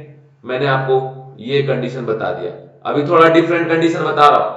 डिफरेंट कंडीशन ये है कि मान लीजिए एक सॉल्यूशन आपने लिया और एक सॉल्यूशन है, total n number wise solution, इसी टाइप का क्वेश्चन है और सभी में सॉल्यूट सेम है, तो उसका जनरल फॉर्मूला क्या आएगा। तो जनरल फॉर्मूला मैं जरा आपको बताता हूं, ध्यान से देखिए, देखते जाइए, सीखते जाइए और डॉक्टर बनिए और लाइफ में मजे करिए, है ना। जैसे देखो, ये हम एक कंटेनर ले लिए, फिर ये दूसरा कंटेनर ले लिए, फिर ये तीसरा कंटेनर ले लिए और dot dot dot total n container. यहां पे मोलरिटी M1V1, यहां पे M2V2, यहां पे M3V3 और यहां पे MnVn, ठीक है बच्चों। इन सबको अगर मिक्स कर देंगे तो टोटल वॉल्यूम किसके बराबर हो जाएगा V1 plus V2 plus V3 और dot dot dot dot dot अब Vn, इसको लिख सकते हैं V total equal to summation of Vi, I equal to 1 to n। कोई दिक्कत, कोई परेशानी, बोलो है क्या, नहीं है। और यहां से अगर निकालें आप N1 तो क्या हो जाएगा M1V1, यहां से N2 क्या हो जाएगा M2V2, N3 क्या हो जाएगा M3V3 और Nn क्या हो जाएगा MnVn। देखो अगर वीडियोस को बेनिफिट नहीं हो ना तो डिसलाइक कर दो भाई, है ना, कोई दिक्कत नहीं है। लेकिन अगर बेनिफिट हो रहा है तो प्लीज मेरे बच्चों शेयर करो इस वीडियो को, पूरा फैला दो, पूरे इंडिया में फैला दो, ठीक है। चलिए उसके बाद लाइव क्लास स्टार्ट करेंगे, लाइव क्लासेस में और आपको मजा आएगी। फिर चलो यहां तक आ गया, ठीक है। अब लिखते हैं यहां पे मोलरिटी रिजल्टेंट। तो फिर सही बात, total mole by what total volume, है ना। तो मोलरिटी रिजल्टेंट अगर यहां पे लिखते हैं तो टोटल मोल क्या N1 plus N2 dot dot dot what Nn और divide V1 plus V2 plus V3 और dot dot dot what Vn। अब यहां से लिख दो resultant molarity is equal to N1 का वैल्यू क्या है M1V1 plus M2V2 plus M3V3 और dot dot dot what MnVn और डिवाइड इसको किससे कर देंगे V1 plus V2 plus V3 और dot dot dot what Vn। इसको शॉर्ट में से लिख सकते हैं कि M resultant is equal to summation of MiVi divide by summation of Vi I equal to 1 to n and I equal to 1 to n। ठीक है, तो ये कंडीशन है, इस कंडीशन को ध्यान रखना है। ठीक है, तो ये हो गया, तो ये कंडीशन मैंने आपको बता दिया। पहला केस मैंने ये बताया कि सपोज अगर कंटेनर में सिर्फ आप वॉल्यूम बढ़ा रहे सॉल्वेंट का, तो उस केस में क्या होगा, आपको उसके बाद ये बताया कि दो सॉल्यूशन को मिक्स कर रहे और दोनों सॉल्यूशन में सिमिलर टाइप के सॉल्यूट प्रेजेंट हैं, तो कैसे प्रॉब्लम को सॉल्व करेंगे ये भी मैंने आपको बता दिया। अभी आपको एक केस और बताने जा रहा हूं बच्चों। ये केस है कि अगर एक सॉल्यूशन में सिर्फ आप ऐड कर रहे हैं, क्या सॉल्यूट ऐड कर रहे हैं, तो क्या होगा देखो। जैसे मान लो एक केस देखो, और different different type of cases देखिए। ये है आपका सॉल्यूशन, ठीक है, सॉल्यूशन किसका, NaCl का, और इसमें इसका मोलरिटी दिया M1 और वॉल्यूम दिया V1। ठीक है, अब इसमें हम मान लो कि NaCl ऐड कर रहे हैं N मोल। ठीक है, बोल रहा बताइए इसके बाद जो सॉल्यूशन होगा उसका मोलरिटी क्या होगा। तो कुछ मत करिए, मोलरिटी का एक ही फॉर्मूला मैंने आपको बताया है, और फॉर्मूला क्या है भैया, तो मोल बाय वॉल्यूम। अब जैसे आप यहां से आ रहे, तो बताइए क्या वॉल्यूम में चेंजेस आ रहा है, नहीं, जो वॉल्यूम यहां था वही वॉल्यूम यहां, लेकिन मोल ऑफ सॉल्यूट में तो चेंजेस आ रहा है भाई। कैसे, पहले से NaCl प्रेजेंट था, बाद में आपने एक्स्ट्रा और NaCl ऐड कर दिया, तो मोल ऑफ NaCl क्या होगा, इंक्रीज हो जाएगा ना, है ना। तो पहले NaCl कितना था वो निकाल लो कि मोल इक्वल N1 इक्वल टू क्या हो जाएगा, M1V1 ऑलरेडी पहले था, तो total mole equal to in this solution क्या हो जाएगा, M1V1 पहले से प्रेजेंट था और प्लस आपने ऐड किसके बराबर किया है, N के बराबर, तो प्लस N। तो यहां से निकालो molarity, resultant is equal to what, M1V1 plus N divide by V1, क्योंकि वॉल्यूम में चेंजेस नहीं हुआ। ये हो गया, सिर्फ सॉल्यूट ऐड करेंगे, सिर्फ सॉल्यूट ऐड करेंगे तो mole increases, volume constant and molarity also increases, because molarity directly proportional to mole and molarity inversely proportional to volume. Volume बढ़ाओगे मोलरिटी कम होगा, सीधी बात। ठीक है, समझ में आया, क्लियर। तो इस तरीके से बच्चों प्रॉब्लम सॉल्व करेंगे। थर्ड केस होता है इसमें कि आप मोर देन वन टाइप के सब्सटेंस को तो मिक्स कर रहे, बट वो एक दूसरे से रिएक्ट करने की टेंडेंसी रखते हैं। देन उस केस में आपको देखना पड़ेगा कि फाइनल रिजल्टेंट सॉल्यूशन में रिएक्शन के बाद कौन सा सब्सटेंस बच रहा है। ठीक है, समझ गए, उसके हिसाब से आपको निकालना पड़ेगा। जैसे मान लीजिए हम आपको ये भी बता देते हैं कि जैसे एक कंटेनर में हमने यहां पे ले लिया HCl और दूसरे कंटेनर में हमने ले लिया NaOH। इसका मोलरिटी है 2 मोलर और वॉल्यूम है 5 लीटर। इसका मोलरिटी है 3 मोलर और वॉल्यूम है 5 लीटर। बोल रहा है दोनों को मिक्स कर रहे, तो फाइनल सॉल्यूशन में कंसंट्रेशन बताइए HCl का, है ना, या फिर NaOH का।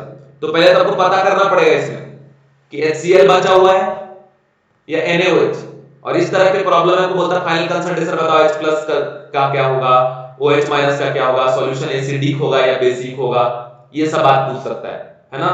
तो एसिडिक होगा अगर HCl बचेगा तो एसिडिक, NaOH बचेगा तो बेसिक, है ना। तो देखिए यहां से ये HCl और NaOH जब रिएक्ट करता है, क्योंकि एसिड बेस एक दूसरे के दुश्मन है, तब तक रिएक्शन चलेगा जब एक दूसरे को खत्म ना कर दे कोई ना कोई। तो HCl और NaOH रिएक्ट करेगा तो क्या बनाएगा, NaCl प्लस वाटर, इसका स्टोइकोमेट्रिक कोएफिशिएंट 1, इसका भी 1, तो n मोल कितने से रिएक्ट करेगा, n से, और ये कितना बनाएगा, n, ठीक है। इसका मोल निकालो पहले, इसका मोल क्या आ जाएगा, मोलरिटी इनटू वॉल्यूम, तो 5 2 जा क्या हो गया 10, ठीक है। और इसका मोल निकालो कितना हो जाएगा, 5 3 जा 15, तो देखिए इसका 10 मोल और इसका 15 मोल, तो ये क्या हो गया लिमिटिंग रिएजेंट, और ये क्या हो गया एक्सेस रिएजेंट। तो n में से n, 1 में से 1, तो 10 में से 10 रिएक्ट कर जाएगा, तो 15 में से 10 रिएक्ट कर गया, तो बचा कितना 5। तो देखो ये तो फिनिश हो गया, फाइनल सॉल्यूशन में कौन बचा हुआ है, NaOH, है ना, और NaOH के साथ कौन रहेगा यहाँ पे, NaCl, ठीक है। तो देखिए HCl पूरा खत्म हो गया और NaOH में 15 में से 10 खत्म हो गया HCl के चक्कर में, तो बचा कितना 5। तो मोल ऑफ NaOH जो रिमेनिंग है वो 5 है। अब वॉल्यूम इसका क्या हो गया, वॉल्यूम टोटल तो ऐड करेंगे, 5 प्लस 5 क्या आपका 10, तो यहां पे मोलरिटी क्या हो गया, मोल बाय वॉल्यूम, तो मोल 5 अपॉन क्या आपका 10, तो 0.5 मोलर। सॉल्यूशन एसिडिक या बेसिक, तो बेसिक, ऐसे निकाला। pH क्या होगा या pOH क्या होगा, तो pOH क्या होता है माइनस ऑफ लॉग क्या आपका OH माइनस, ठीक है। OH माइनस का कंसंट्रेशन आया है, उसके हिसाब से प्रॉब्लम सॉल्व करेंगे आईडी लगा के, ठीक है। तो ये सारी बातें मैंने जो आपको पढ़ाया इनका आज मैं यूज करने वाला हूं, ठीक है, कंसंट्रेशन टर्म्स में, ठीक है बच्चों। तो कंडीशन को ध्यान से सीखें, समझें एंड अप्लाई करें। अब मैं प्रॉब्लम पे लेके जाता हूं आपको, ध्यान से देखिएगा प्रॉब्लम, ठीक है। चलिए प्रॉब्लम पे मैं आता हूं और आज का फर्स्ट प्रॉब्लम है बच्चों, प्रॉब्लम आ गया आपके स्क्रीन पे। Which of the following concentration factor is affected by change in temperature, मतलब कौन सा ऐसा है जो टेम्परेचर पे डिपेंड करेगा। वेट फ्रैक्शन मतलब wait of solute divide by weight of solution, इसी को बोलेंगे वेट का फ्रैक्शन। तो यहां तो वेट वेट आ रहा है, तो टेम्परेचर पे क्या होगा independent. Mole fraction mole of solute by mole of solution, यहां भी सिर्फ मोल इन्वॉल्व है, वॉल्यूम तो है नहीं। ये भी क्या है टेम्परेचर इंडिपेंडेंट, देखो ये एग्जाम में आ चुका है, ठीक है।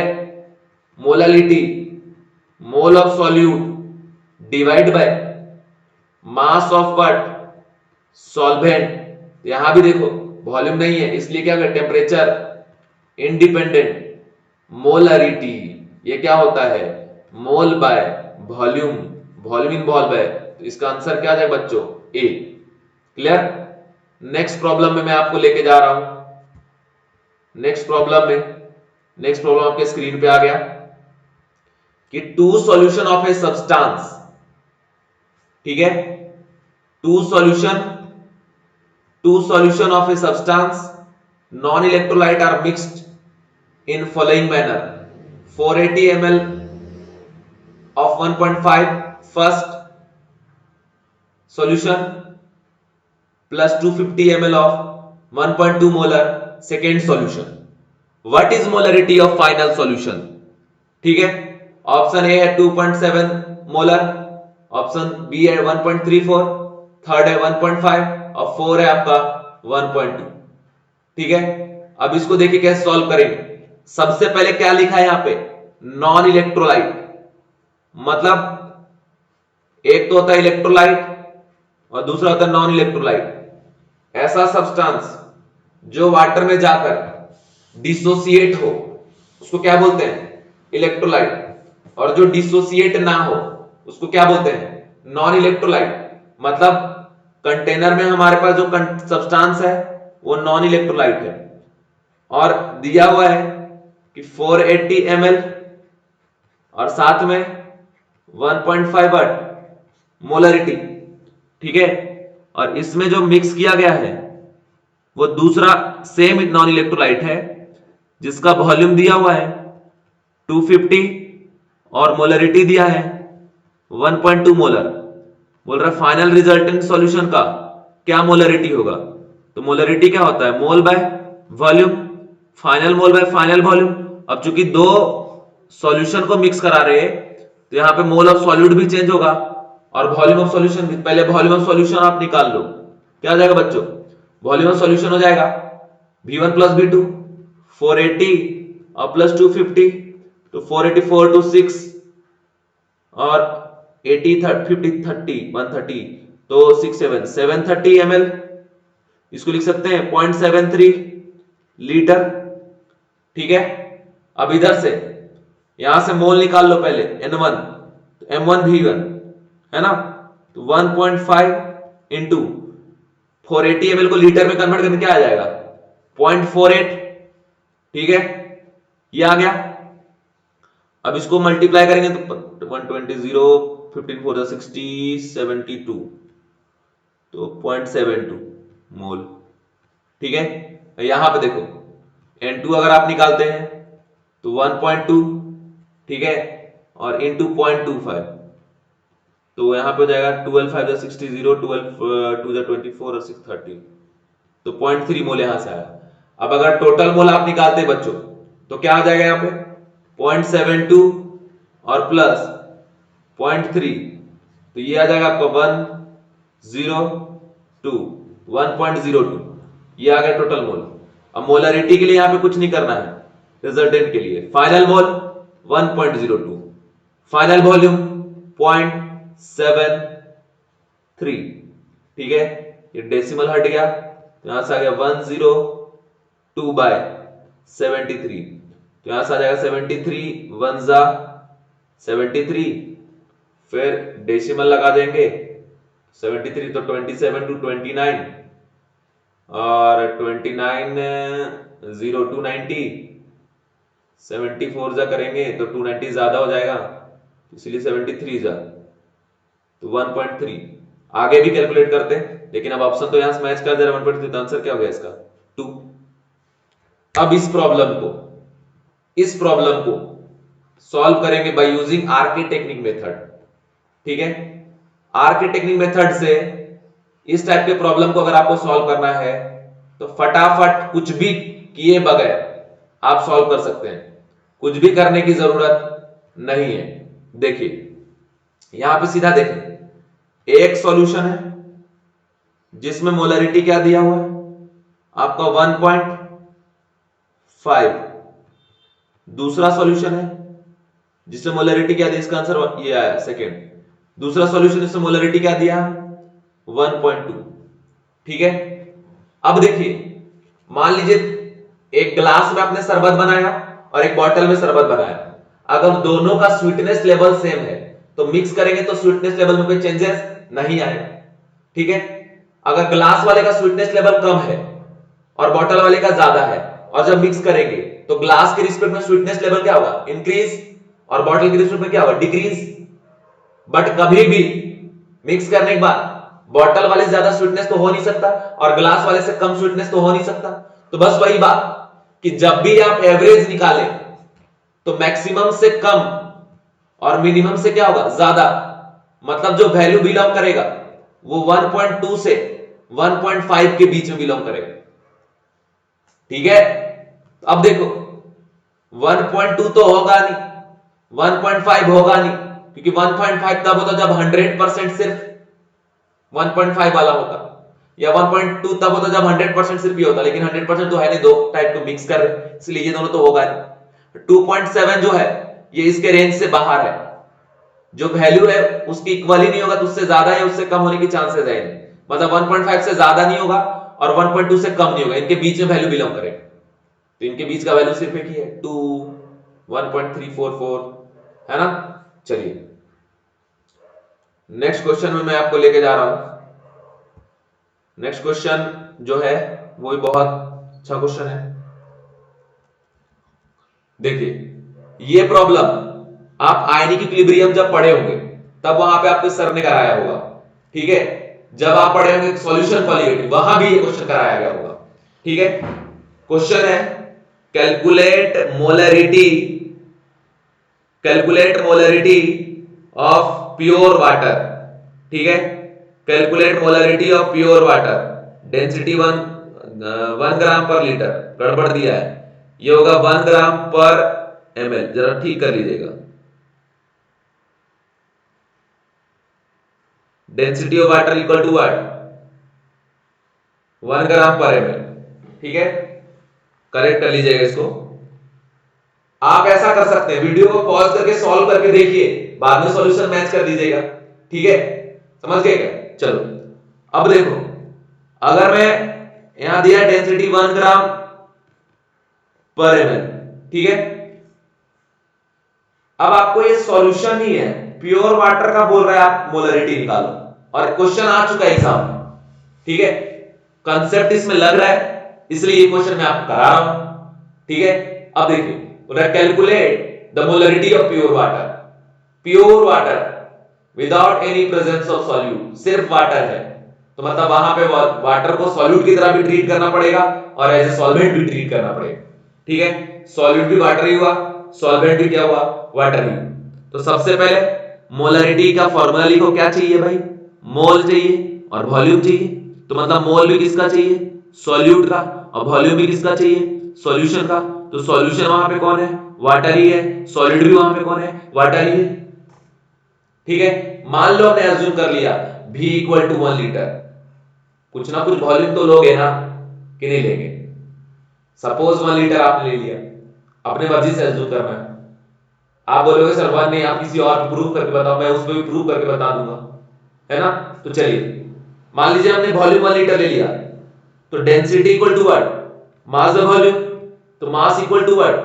Density into volume. डेंसिटी क्या दिया? 1 ग्राम पर ml, और इनटू वॉल्यूम कितना हमने लिया है? 1 लीटर। तो 1 लीटर मतलब क्या आपका? 1000 ml। ml क्या हो गया? Cancel out. तो यहां से मास कितना आ गया वाटर का? 1000 ग्राम। ठीक है, अगर आप वॉल्यूम 1 लीटर लिए हैं तो मास ऑफ वाटर आ गया 1000 ग्राम। अब मोल यहां से अगर निकालते हैं वाटर का, तो given weight by what? Molar मास।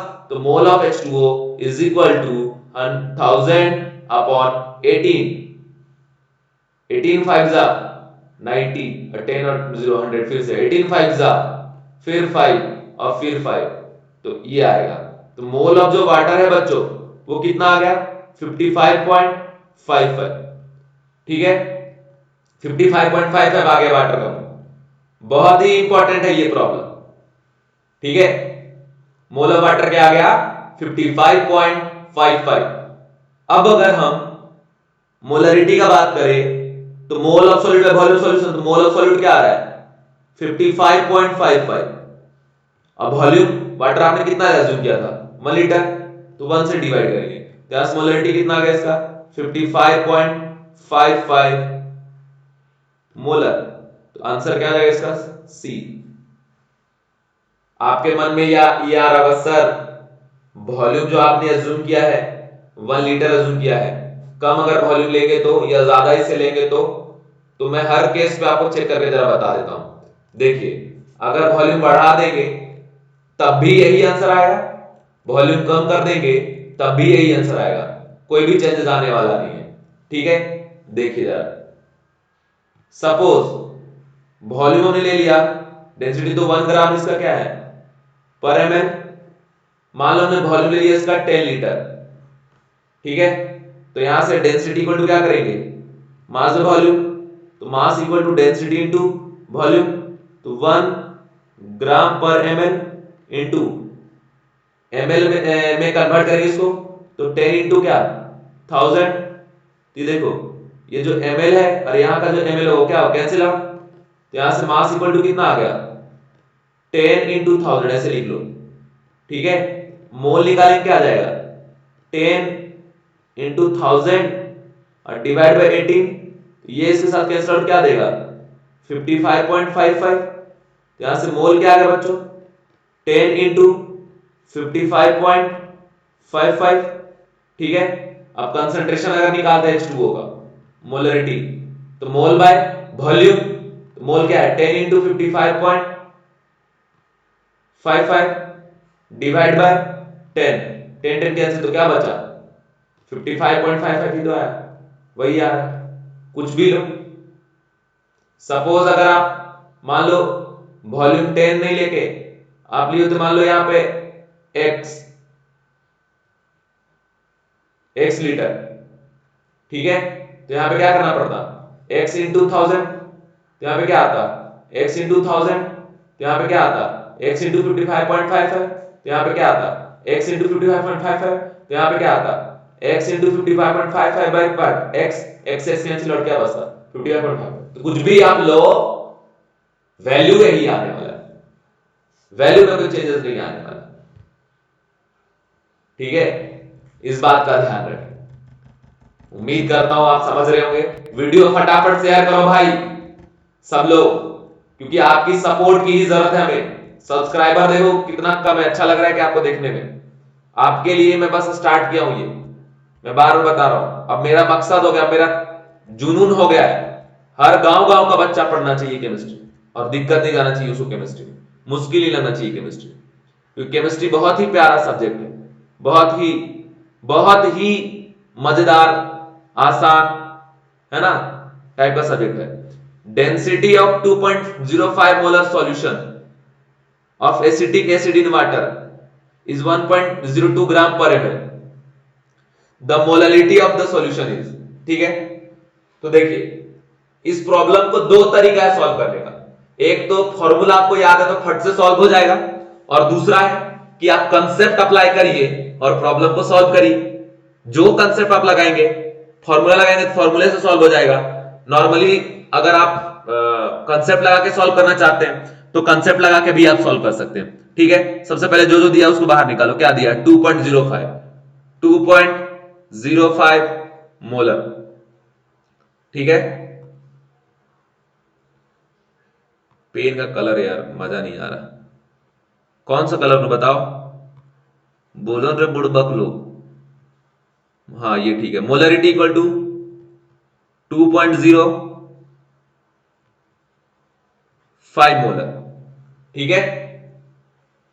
और डेंसिटी दिया है सॉल्यूशन का 1.02 ग्राम पर ml, बोले the molarity of solution is, तो भाई कंसेप्ट लगा दो, molarity equal to molarity into 1000 divide by 1000 into density minus molarity into molar mass of solute. याद आया जो बताया था स्पेशल फॉर्मूला? अब देखो प्रॉब्लम आ चुका है ये जेई में, है ना।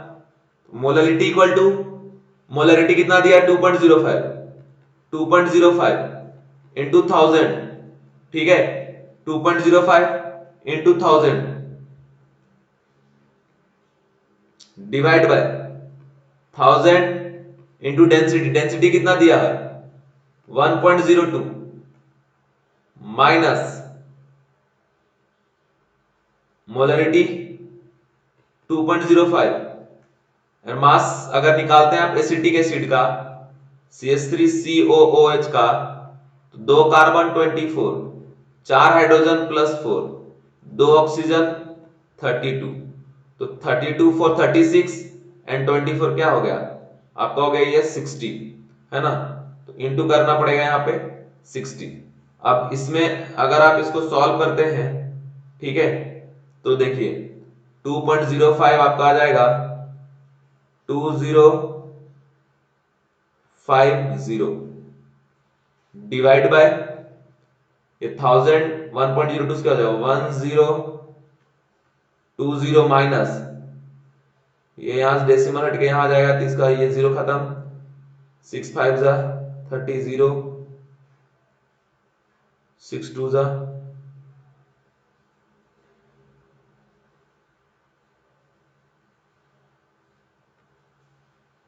123 आ गया, है ना। तो यहां पे करना पड़ेगा इसको सॉल्व, इसका जो वैल्यू है वो मैं लिख रहा हूं, है ना, यहां से लिख देंगे अभी, कितना आ जाएगा 2050 डिवाइड बाय 2050 डिवाइड बाय 1020 में अगर 123 जाएगा क्या बचेगा 10 7 और फिर 9 8, 897। तो यहां पे डिवाइड कर दें अगर हम 897 से 897 से, तो यहाँ पे अप्रोक्सीमेटली जो वैल्यू है बच्चों वो आता है 2.28। तो कैलकुलेशन बहुत ज्यादा है। क्या वैल्यू आ रहा है यहाँ पे? वैल्यू आ रहा है 2.28। ठीक है, 2.28 वैल्यू आ रहा है। ठीक है, तो इसका आंसर अब चेक कर लेते हैं जरा क्या है, देख लेते हैं। हाँ, आंसर इसका क्या हो जाएगा? इसका आंसर हो जाएगा बच्चों सी। ठीक है, इसको दूसरे तरीके से भी सॉल्व कर सकते हैं। बड़ा कंसेप्ट लगाना पड़ेगा। क्या करना पड़ेगा? पहले मोलरिटी दिया हुआ है, ठीक है, तो इसको एज्यूम कर लेंगे कि 2.05 mole present in 1 litre of what solution. ठीक है, तो 2.05 मोल किसका हो गया? एसिटिक एसिड का, CH3COH का। ठीक है, तो उसके बाद यहां पे देखो, ये जो है आपका 1 लीटर अज्यूम कर ली सॉल्यूशन, क्योंकि डेफिनेशन के हिसाब से मतलब 1000 ml। ठीक है, तो 1000 ml मतलब डेंसिटी इक्वल टू क्या? मास बाय वॉल्यूम। ये डेंसिटी सॉल्यूशन का, वॉल्यूम सॉल्यूशन का, मल्टीप्लाई करेंगे मास आ जाएगा किसका? सॉल्यूशन का। ठीक है, अब अगर आप मास ऑफ सॉल्यूशन यहां पे निकालते हैं तो क्या आ जाएगा?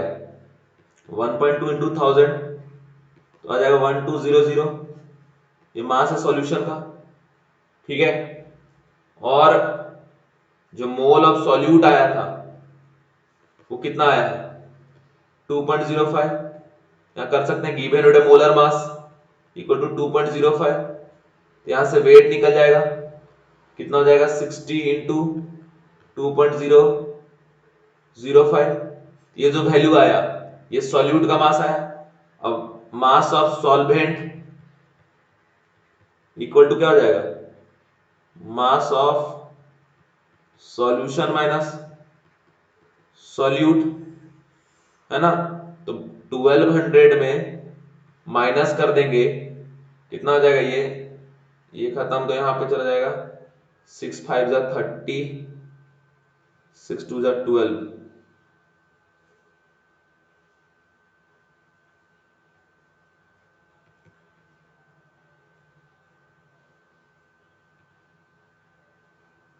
हाँ, जो भी वैल्यू आएगा कैलकुलेट कर लेंगे। ये निकल जाएगा किसका बच्चों? मास निकल जाएगा सॉल्वेंट का। सॉल्वेंट का मास निकल जाएगा, उसको केजी में कन्वर्ट कर लीजिएगा, और फिर मोल ऑफ सॉल्यूट तो है ही हमारे पास 2.05। तो 2.05 में जो यहां से मास आ रहा है उससे डिवाइड कर देंगे, आ जाएगा आंसर। ठीक है, चलिए नेक्स्ट प्रॉब्लम में मैं आपको लेके जाता हूं। नेक्स्ट प्रॉब्लम बहुत आसान, बहुत मजेदार, बहुत इंटरेस्टिंग, मजा आ जाएगा सॉल्व करके आपको और हमें दोनों। क्वेश्चन कह रहा है 500 ml of glucose solution contains 6.02 into 10 by 22 molecule. The concentration of solution is, ठीक है, कंसंट्रेशन सिर्फ बोला है, और कंसंट्रेशन टर्म्स में सबसे ज्यादा पॉपुलर है मोलरिटी। कुछ भी नहीं मेंशन करके दिया तो फिर आप क्या सॉल्व करेंगे? मोलरिटी। ठीक है, इसके बाद आप यहां देखिए, सब कुछ नहीं दिया है तो मोलरिटी निकालेंगे, क्योंकि सबसे ज्यादा पॉपुलर, सबसे ज्यादा यूज होता है मोलरिटी है। अब मोलरिटी का फॉर्मूला क्या है? Molarity equal to mole by volume. ठीक है, तो यहां पे लिखना पड़ेगा मोलरिटी इक्वल टू, पहले मोल निकालना पड़ेगा। मोल कैसे निकालेंगे? ये नंबर ऑफ मॉलिक्यूल दिया कैसे? ग्लूकोज का, तो number divide by what? Avogadro number. तो मोल इक्वल टू 6.023 या 22 इंटू 10 का पावर क्या दिया है? 22, और डिवाइड बाय Na। मतलब अगर वैल्यू लिखें तो mole is equal to 6.022 into 10 power 22 divide by 6.023 into 10 का पावर 23। ये कैंसिल आउट हो गया, और ये 22 यहां से कैंसिल आउट होगा, तो माइनस करना पड़ेगा 22, तो बचेगा क्या आपका? 1/10। तो मोल आ गया किसका? ग्लूकोज का। ठीक है, तो यहां पे रख देंगे 1/10 mole of glucose divide by कितना वॉल्यूम दिया है? 500 ml। 500 ml को जब 1000 से डिवाइड करेंगे तो ये आ जाएगा 1/2 लीटर। तो लीटर में कन्वर्ट कर लिए तो यहां पे क्या आ गया? 1/2, ये 2 ऊपर चला जाएगा तो यहाँ पे वैल्यू कितना आ जाएगा बच्चों, वैल्यू आ जाएगा आपका 2/10, ठीक है। वैल्यू आ जाएगा m इक्वल टू क्या, 2/10 मतलब 1/5, तो 1/5 मोलर, मतलब इसको आप ये भी लिख सकते हैं 0.2 मोलर। देख लो कैसा आंसर दिया है, चेक कर लेते हैं जरा हम लोग, है ना, चेक कर लेते हैं। 0.1 1 0.22, तो आंसर क्या होगा इसका, सी। Clear, correct. चलिए अब आगे बढ़ते हैं नेक्स्ट क्वेश्चन पे। खटाखट खटाखट खटाखट बनाओ। और नेक्स्ट इस टॉपिक में जो दिक्कत है कमेंट करो एकदम, कल 12 बजे के पहले अपलोड हो जाएगा फिर। नेक्स्ट क्वेश्चन देखिए, if 500 ml of 1 molar solution of glucose is mixed with 500 ml of 1 molar solution of glucose, final molarity of solution. अरे यार, तो देखो 1 मोलर और 1 मोलर को मिक्स कर रहे, तो 1 तो कभी नहीं होगा, ठीक है, या यहां पे जरा चेक करना पड़ेगा थोड़ा, ठीक है। अब देखिए ये 1 मोलर है और ये 1 मोलर है, 500 ml 500 ml, तो ऐसे लिख लो 1 मोलर 500 ml मतलब क्या आपका 0.5 लीटर, फिर ये दूसरा भी 1 मोलर और 500 ml ये भी है, मतलब ये भी कितना 0.5 लीटर, ठीक है। तो फाइनल अगर बात करें तो V1 प्लस V2 मतलब 0.5 प्लस 0.5 मतलब कितना हो जाएगा आपका 1 लीटर। और अगर मोल फाइनल का मैं बात करूं तो M1 V1 यहां से मोल निकल जाएगा, 0.5 इधर से आ जाएगा और प्लस इधर से क्या आ जाएगा 0.5, है ना, इंटू 1, 0.5 इंटू 1 है 0.5 इंटू 1, तो ये क्या हो गया आपका 0.5 0.5, ये हो गया 1। तो देखिए 1/1, क्योंकि टोटल मोल आया 1, तो 1 और वॉल्यूम भी 1, कितना आ गया 1 मोलर। इसका आंसर क्या है बच्चों, ए। कैसे, और मैंने क्या कहा था कि देखिए सेम मोलरिटी का दो सॉल्यूशन को मिक्स करेंगे तो स्वीटनेस लेवल में चेंज नहीं होगा, इसलिए आंसर ए। सॉल्व करते हैं मैंने बोल दिया कि ए नहीं होगा, क्यों, ताकि आपका दिमाग यहां लगना चाहिए, ठीक है, समझ गए।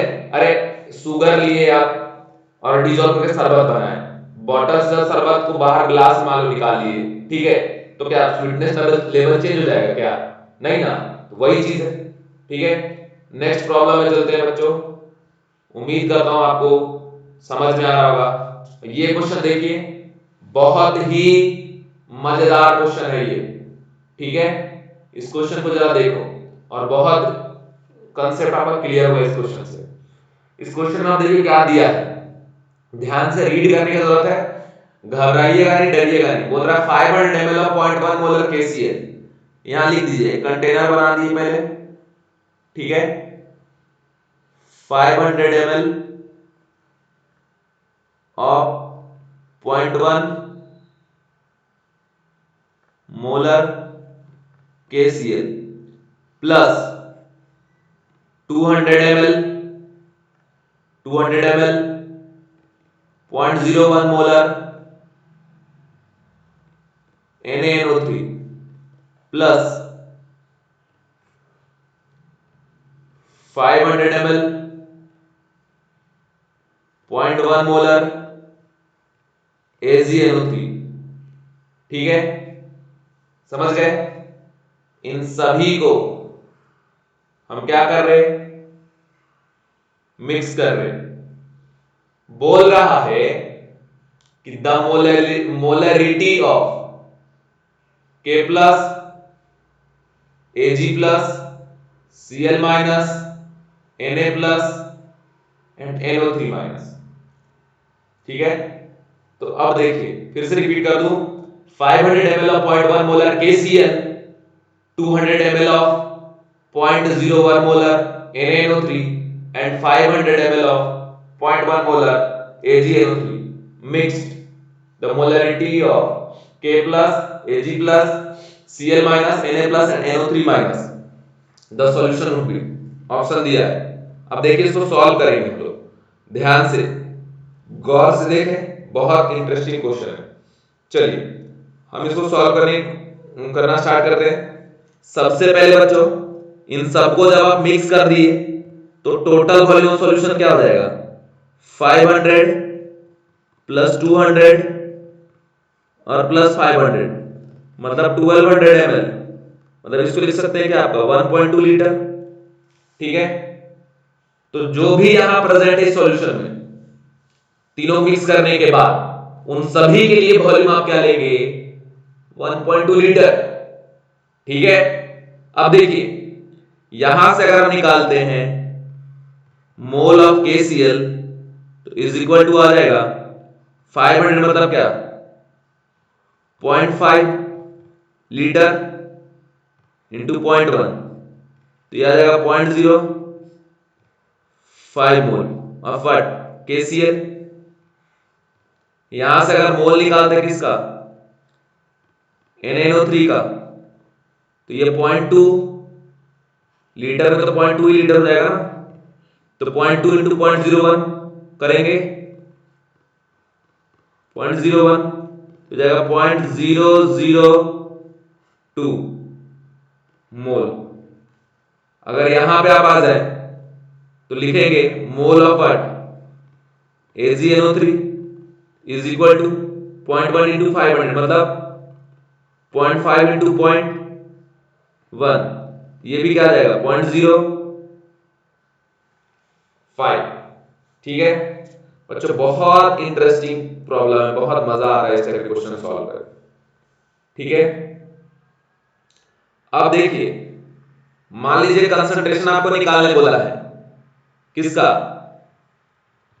K प्लस का, तो ऊपर में क्या करेंगे, mole of K plus divide volume of solution जिसका वैल्यू क्या है 1.2। अब K प्लस का सोर्स कौन कौन है वो देखो, KCl से K मिलेगा, NaNO3 को नहीं मिलेगा, यहां से नहीं मिलेगा।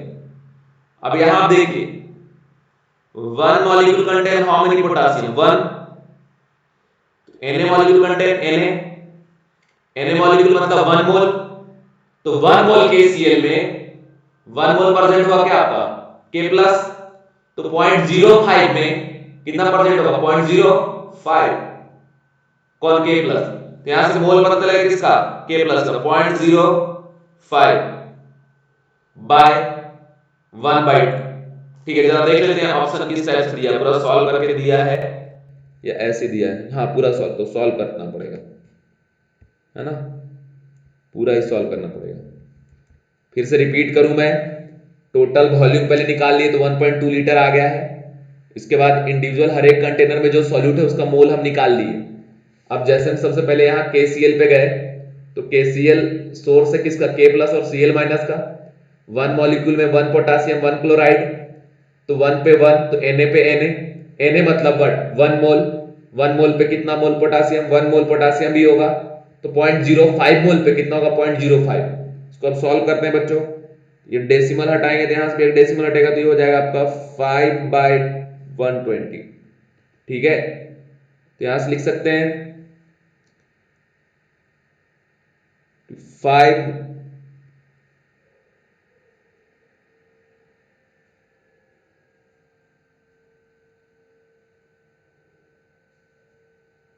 1/24।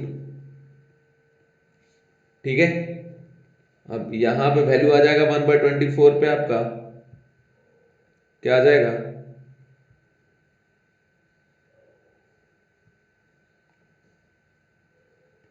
0.041।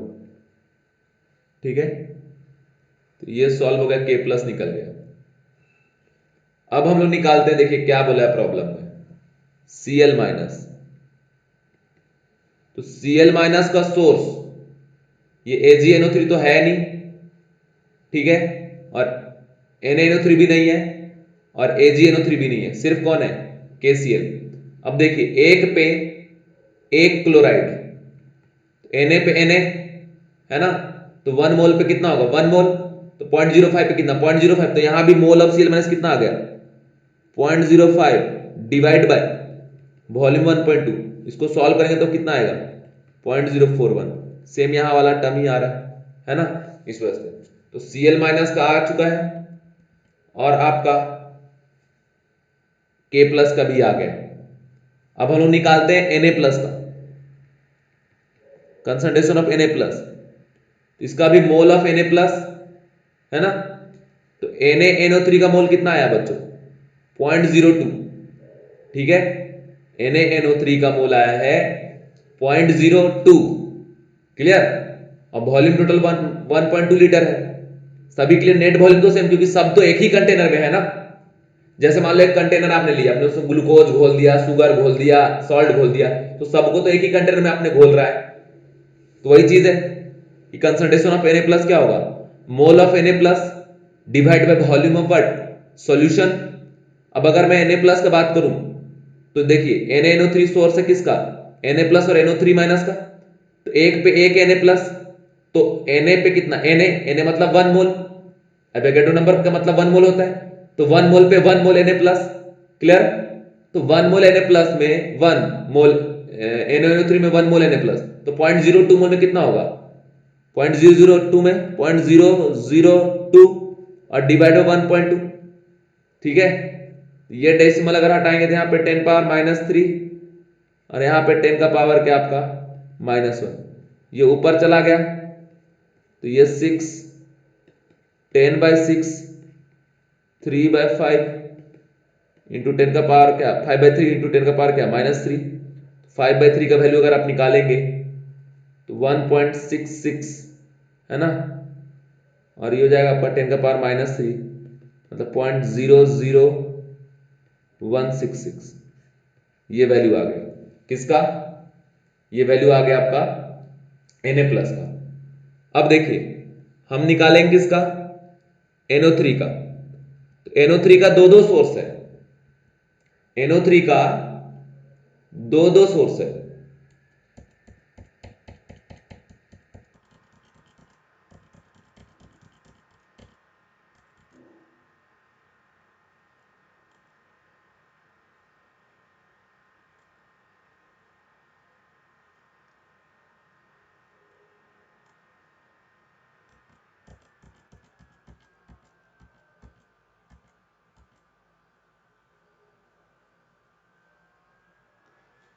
NO3 का सोर्स NaNO3 भी है बच्चों, ठीक है, और साथ ही साथ AgNO3 भी है, ठीक है। AgNO3 में कितना मोल आया था 0.05, एक में से एक, तो 0.05 में से 0.05 मोल यहां से मिल जाएगा, और एक में से एक तो 0.02 में से कितना मिल जाएगा यहां पे 0.02, ठीक है।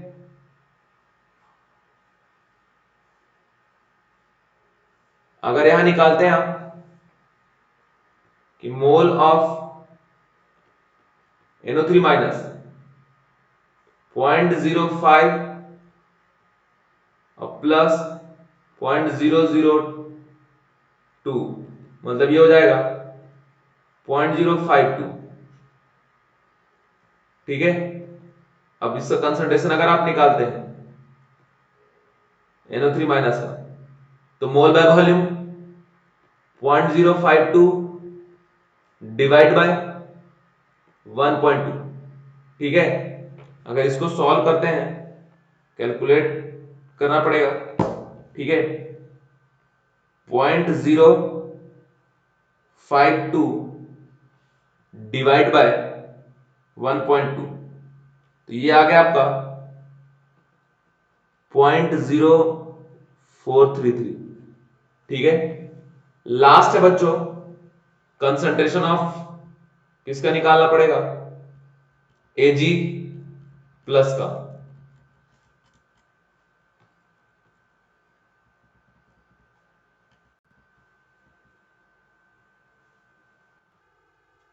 अगर हम निकालते हैं concentration of what Ag plus, तो मोल ऑफ चाहिए क्या Ag प्लस और साथ में वॉल्यूम ऑफ क्या चाहिए सॉल्यूशन, तो कंसंट्रेशन ऑफ Ag प्लस पे अगर आप जाते हैं तो AgNO3 से Ag प्लस मिलेगा और AgNO3 का मोल मैंने आपको बताया था 0.05 0.05 divided volume of what solution 1.2 0.5 by 12 ये हट गया तो यहाँ पे 10 का पावर -1 एक और हटा दी 50 इंटू 10 का पावर -2 बाय 12 इसको सॉल्व कर लेते हैं भाई कि concentration of Ag plus is equal to 50 by 12 into 10 का पावर -2 12 4 जा 48 और 20 तो 1 फिर 80 ऐसा आ रहा है उसको सॉल्व मल्टीप्लाई कर देंगे तो आ जाएगा 0.04166 ठीक है। तो अब मैच कराना पड़ेगा आपको ऑप्शन ठीक है।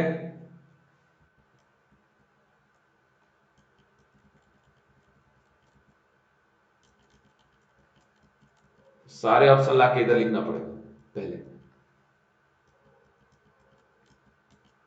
देखिए सारा ऑप्शन लिखना पड़ेगा K प्लस का कंसंट्रेशन कितना है बच्चों 0.041 और Cl माइनस का भी सेम ही आया है ना। तो K प्लस और Cl माइनस का कंसंट्रेशन सेम तो जरा एक बार लिख के मेंशन कर दे ऑप्शन के बाजू में तो ताकि हम लोग को इजीली समझ में आ सके। कहाँ लिख दूं यहां लिख देता हूं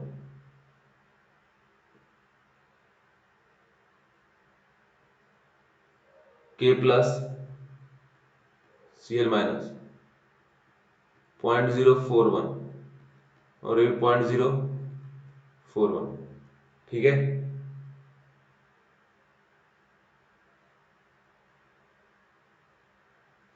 अब इसके बाद हम जरा लिखते हैं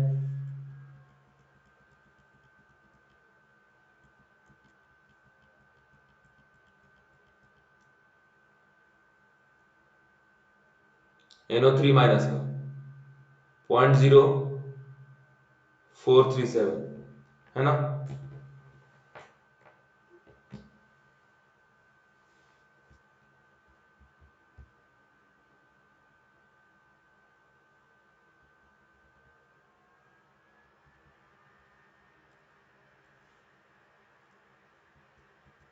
Ag प्लस का 0.04166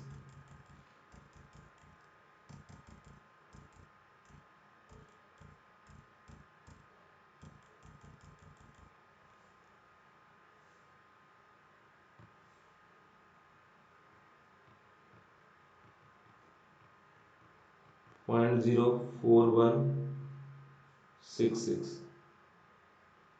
अब एक और बच गया आपका 0.0437 और Na प्लस का कितना है बच्चों Na प्लस का है 0.00166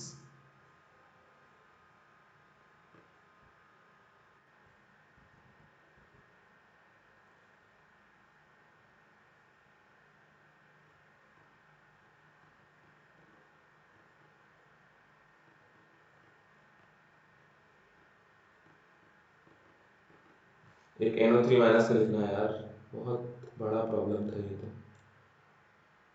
कितना आया 0.04 ओहो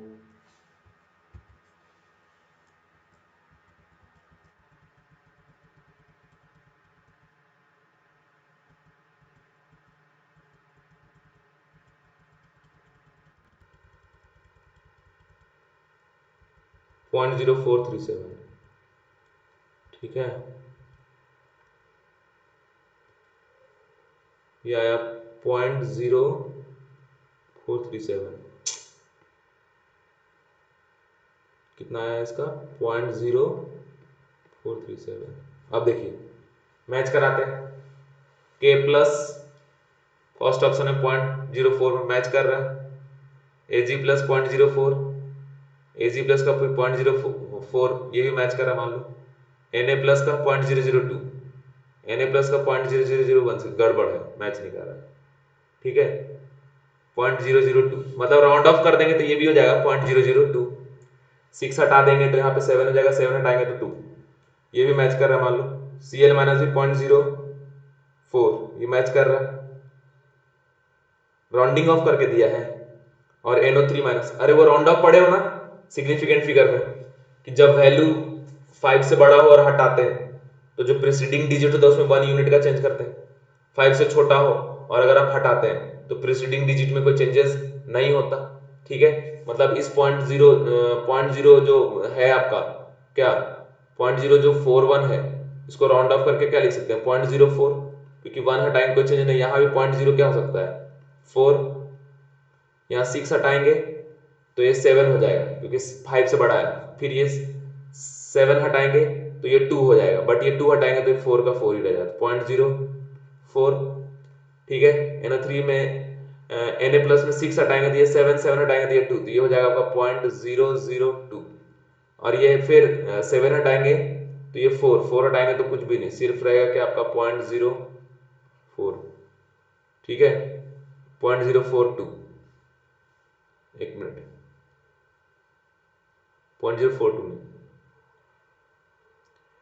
0.042 तो ये नहीं होगा, 0.044 हो रहा है, इसलिए ये मैच नहीं कर रहा, बाकी मैच कर गया। इसमें आ जाते हैं K प्लस 0.416, Na प्लस 0.00166, सही है। NO3 minus 0.0433,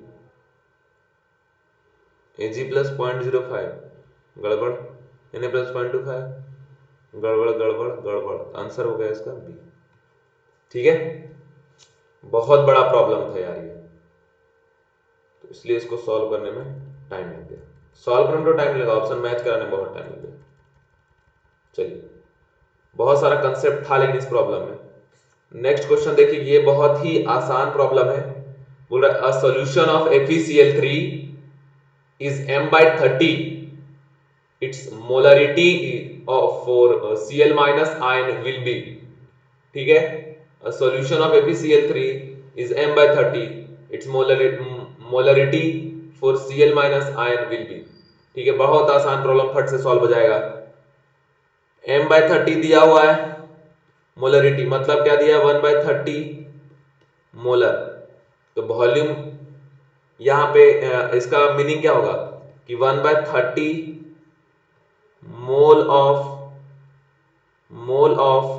FeCl3 present on 1 litre of solution. ठीक है, समझ गए। तो देखिए FeCl3 एक में 3 है क्या आपका Cl माइनस, तो 1 में 3, तो Na में कितना होगा 3Na। Na मतलब क्या 1 मोल, तो 1 मोल में ये कितना 3 मोल, मतलब जितना मोल FeCl3 का आप लेंगे उसका 3 गुना मोल वहां पे एग्जिस्ट करेगा, कौन आपका Cl माइनस। तो यहां से मोल कितना आया 1/30, तो 3 टाइम्स 1/30 अगर आप करेंगे कितना हो जाएगा 1/10, तो ये मोल हो गया किसका Cl माइनस का। तो अब कंसंट्रेशन निकाल लो क्या Cl माइनस, तो 1/10 डिवाइड बाई 1, क्योंकि 1 लीटर आपने अज्यूम किया, तो यहां से क्या आ गया 1/10। आंसर क्या हो गया बच्चों इसका m/10। ठीक है, चलिए नेक्स्ट प्रॉब्लम में हम जा रहे हैं। ठीक है, नेक्स्ट प्रॉब्लम में मैं आपको लेके जा रहा हूं। नेक्स्ट प्रॉब्लम देखिए, ये भी कोई मुश्किल प्रॉब्लम नहीं है। इस प्रॉब्लम को अगर आप सॉल्व करते हैं तो गौर से देखिए, the molarity of A sulphuric acid, molarity of A sulphuric acid is 0.2, calculate total weight of solution having 1000 gram solvent. ठीक है, तो सीधा बात देखिए, the molarity of sulphuric acid, ठीक है, सॉल्यूशन इज 0.2, तो मोलरिटी जो दिया है उसका मीनिंग क्या होगा कि 0.2 mole of H2SO4 present in 1 kg of what solvent. ठीक है, और यहां मेंशन भी किया हुआ आपको 1000 ग्राम क्या आपका सॉल्वेंट, 1000 ग्राम मतलब क्या 1 kg सॉल्वेंट। तो 0.2 मोल ऑफ H2SO4 का मतलब क्या हो गया कि 0.2 is equal to given rate molar mass, H2SO4 का मोलर मास क्या होगा 98। तो यहां पे अगर आप 98 क्रॉस मल्टीप्लाई करेंगे तो वेट आ जाएगा किसका H2SO4 का 98 इंटू क्या आपका 0.2। ठीक है, यहां पे जैसे आप इसको सॉल्व करना चाहेंगे तो 98 इंटू जो आ रहा है आपका 0.2, ये क्या आ रहा है वेट ऑफ H2SO4। अरे इसका मोलर मास 98 है, 2 प्लस 32 और प्लस 16 4 जा 64, 60 30 90, 4 और 2 6 और 2 8 98, मल्टीप्लाई कर देंगे 8 2 जा 16 6 9 2 जा 18 119 196 और डेसिमल यहां आ गया 19.6 ग्राम।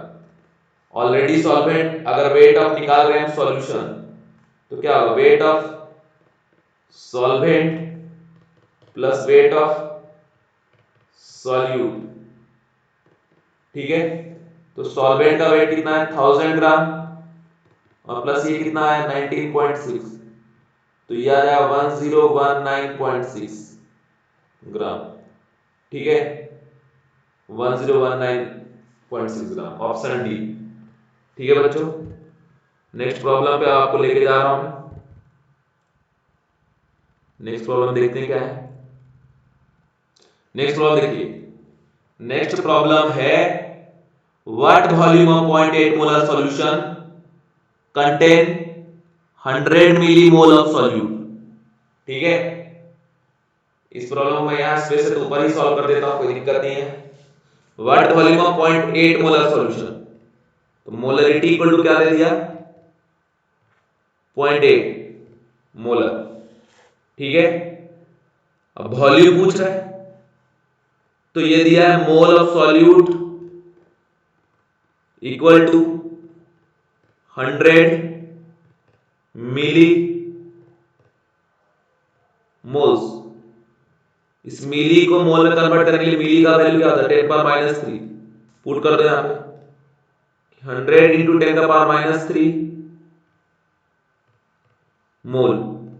10 पर -3 जैसे से मल्टीप्लाई होगा तो बचेगा सिर्फ क्या आपका 10 पर -1 मतलब 1/10 मोल। ठीक है, तो ये आ गया आपका 1/10 मोल किसका सॉल्यूट का। तो मोल ऑफ सॉल्यूट जो है इज इक्वल टू 1/10। ठीक है, तो यहां पे आप लिख देंगे कि molarity equal to mole by volume, तो volume equal to mole by molarity. Mole अगर आप पुट कर रहे हैं नॉर्मली मोल में तो वॉल्यूम मिलेगा लीटर में, अगर मोल पुट करेंगे मिली मोल में तो वॉल्यूम क्या मिलेगा मिलीलीटर में। ये सब अंडरस्टूड है, ध्यान रखना पड़ेगा। तो अब यहां से मोलरिटी इक्वल टू हो जाएगा मोल कितना मैंने आया है बच्चों 1/10 और इसका मोलरिटी कितना आया है सॉरी वॉल्यूम इक्वल टू हो जाएगा, मोलरिटी है इसका 0.8। तो जब इसको सॉल्व करेंगे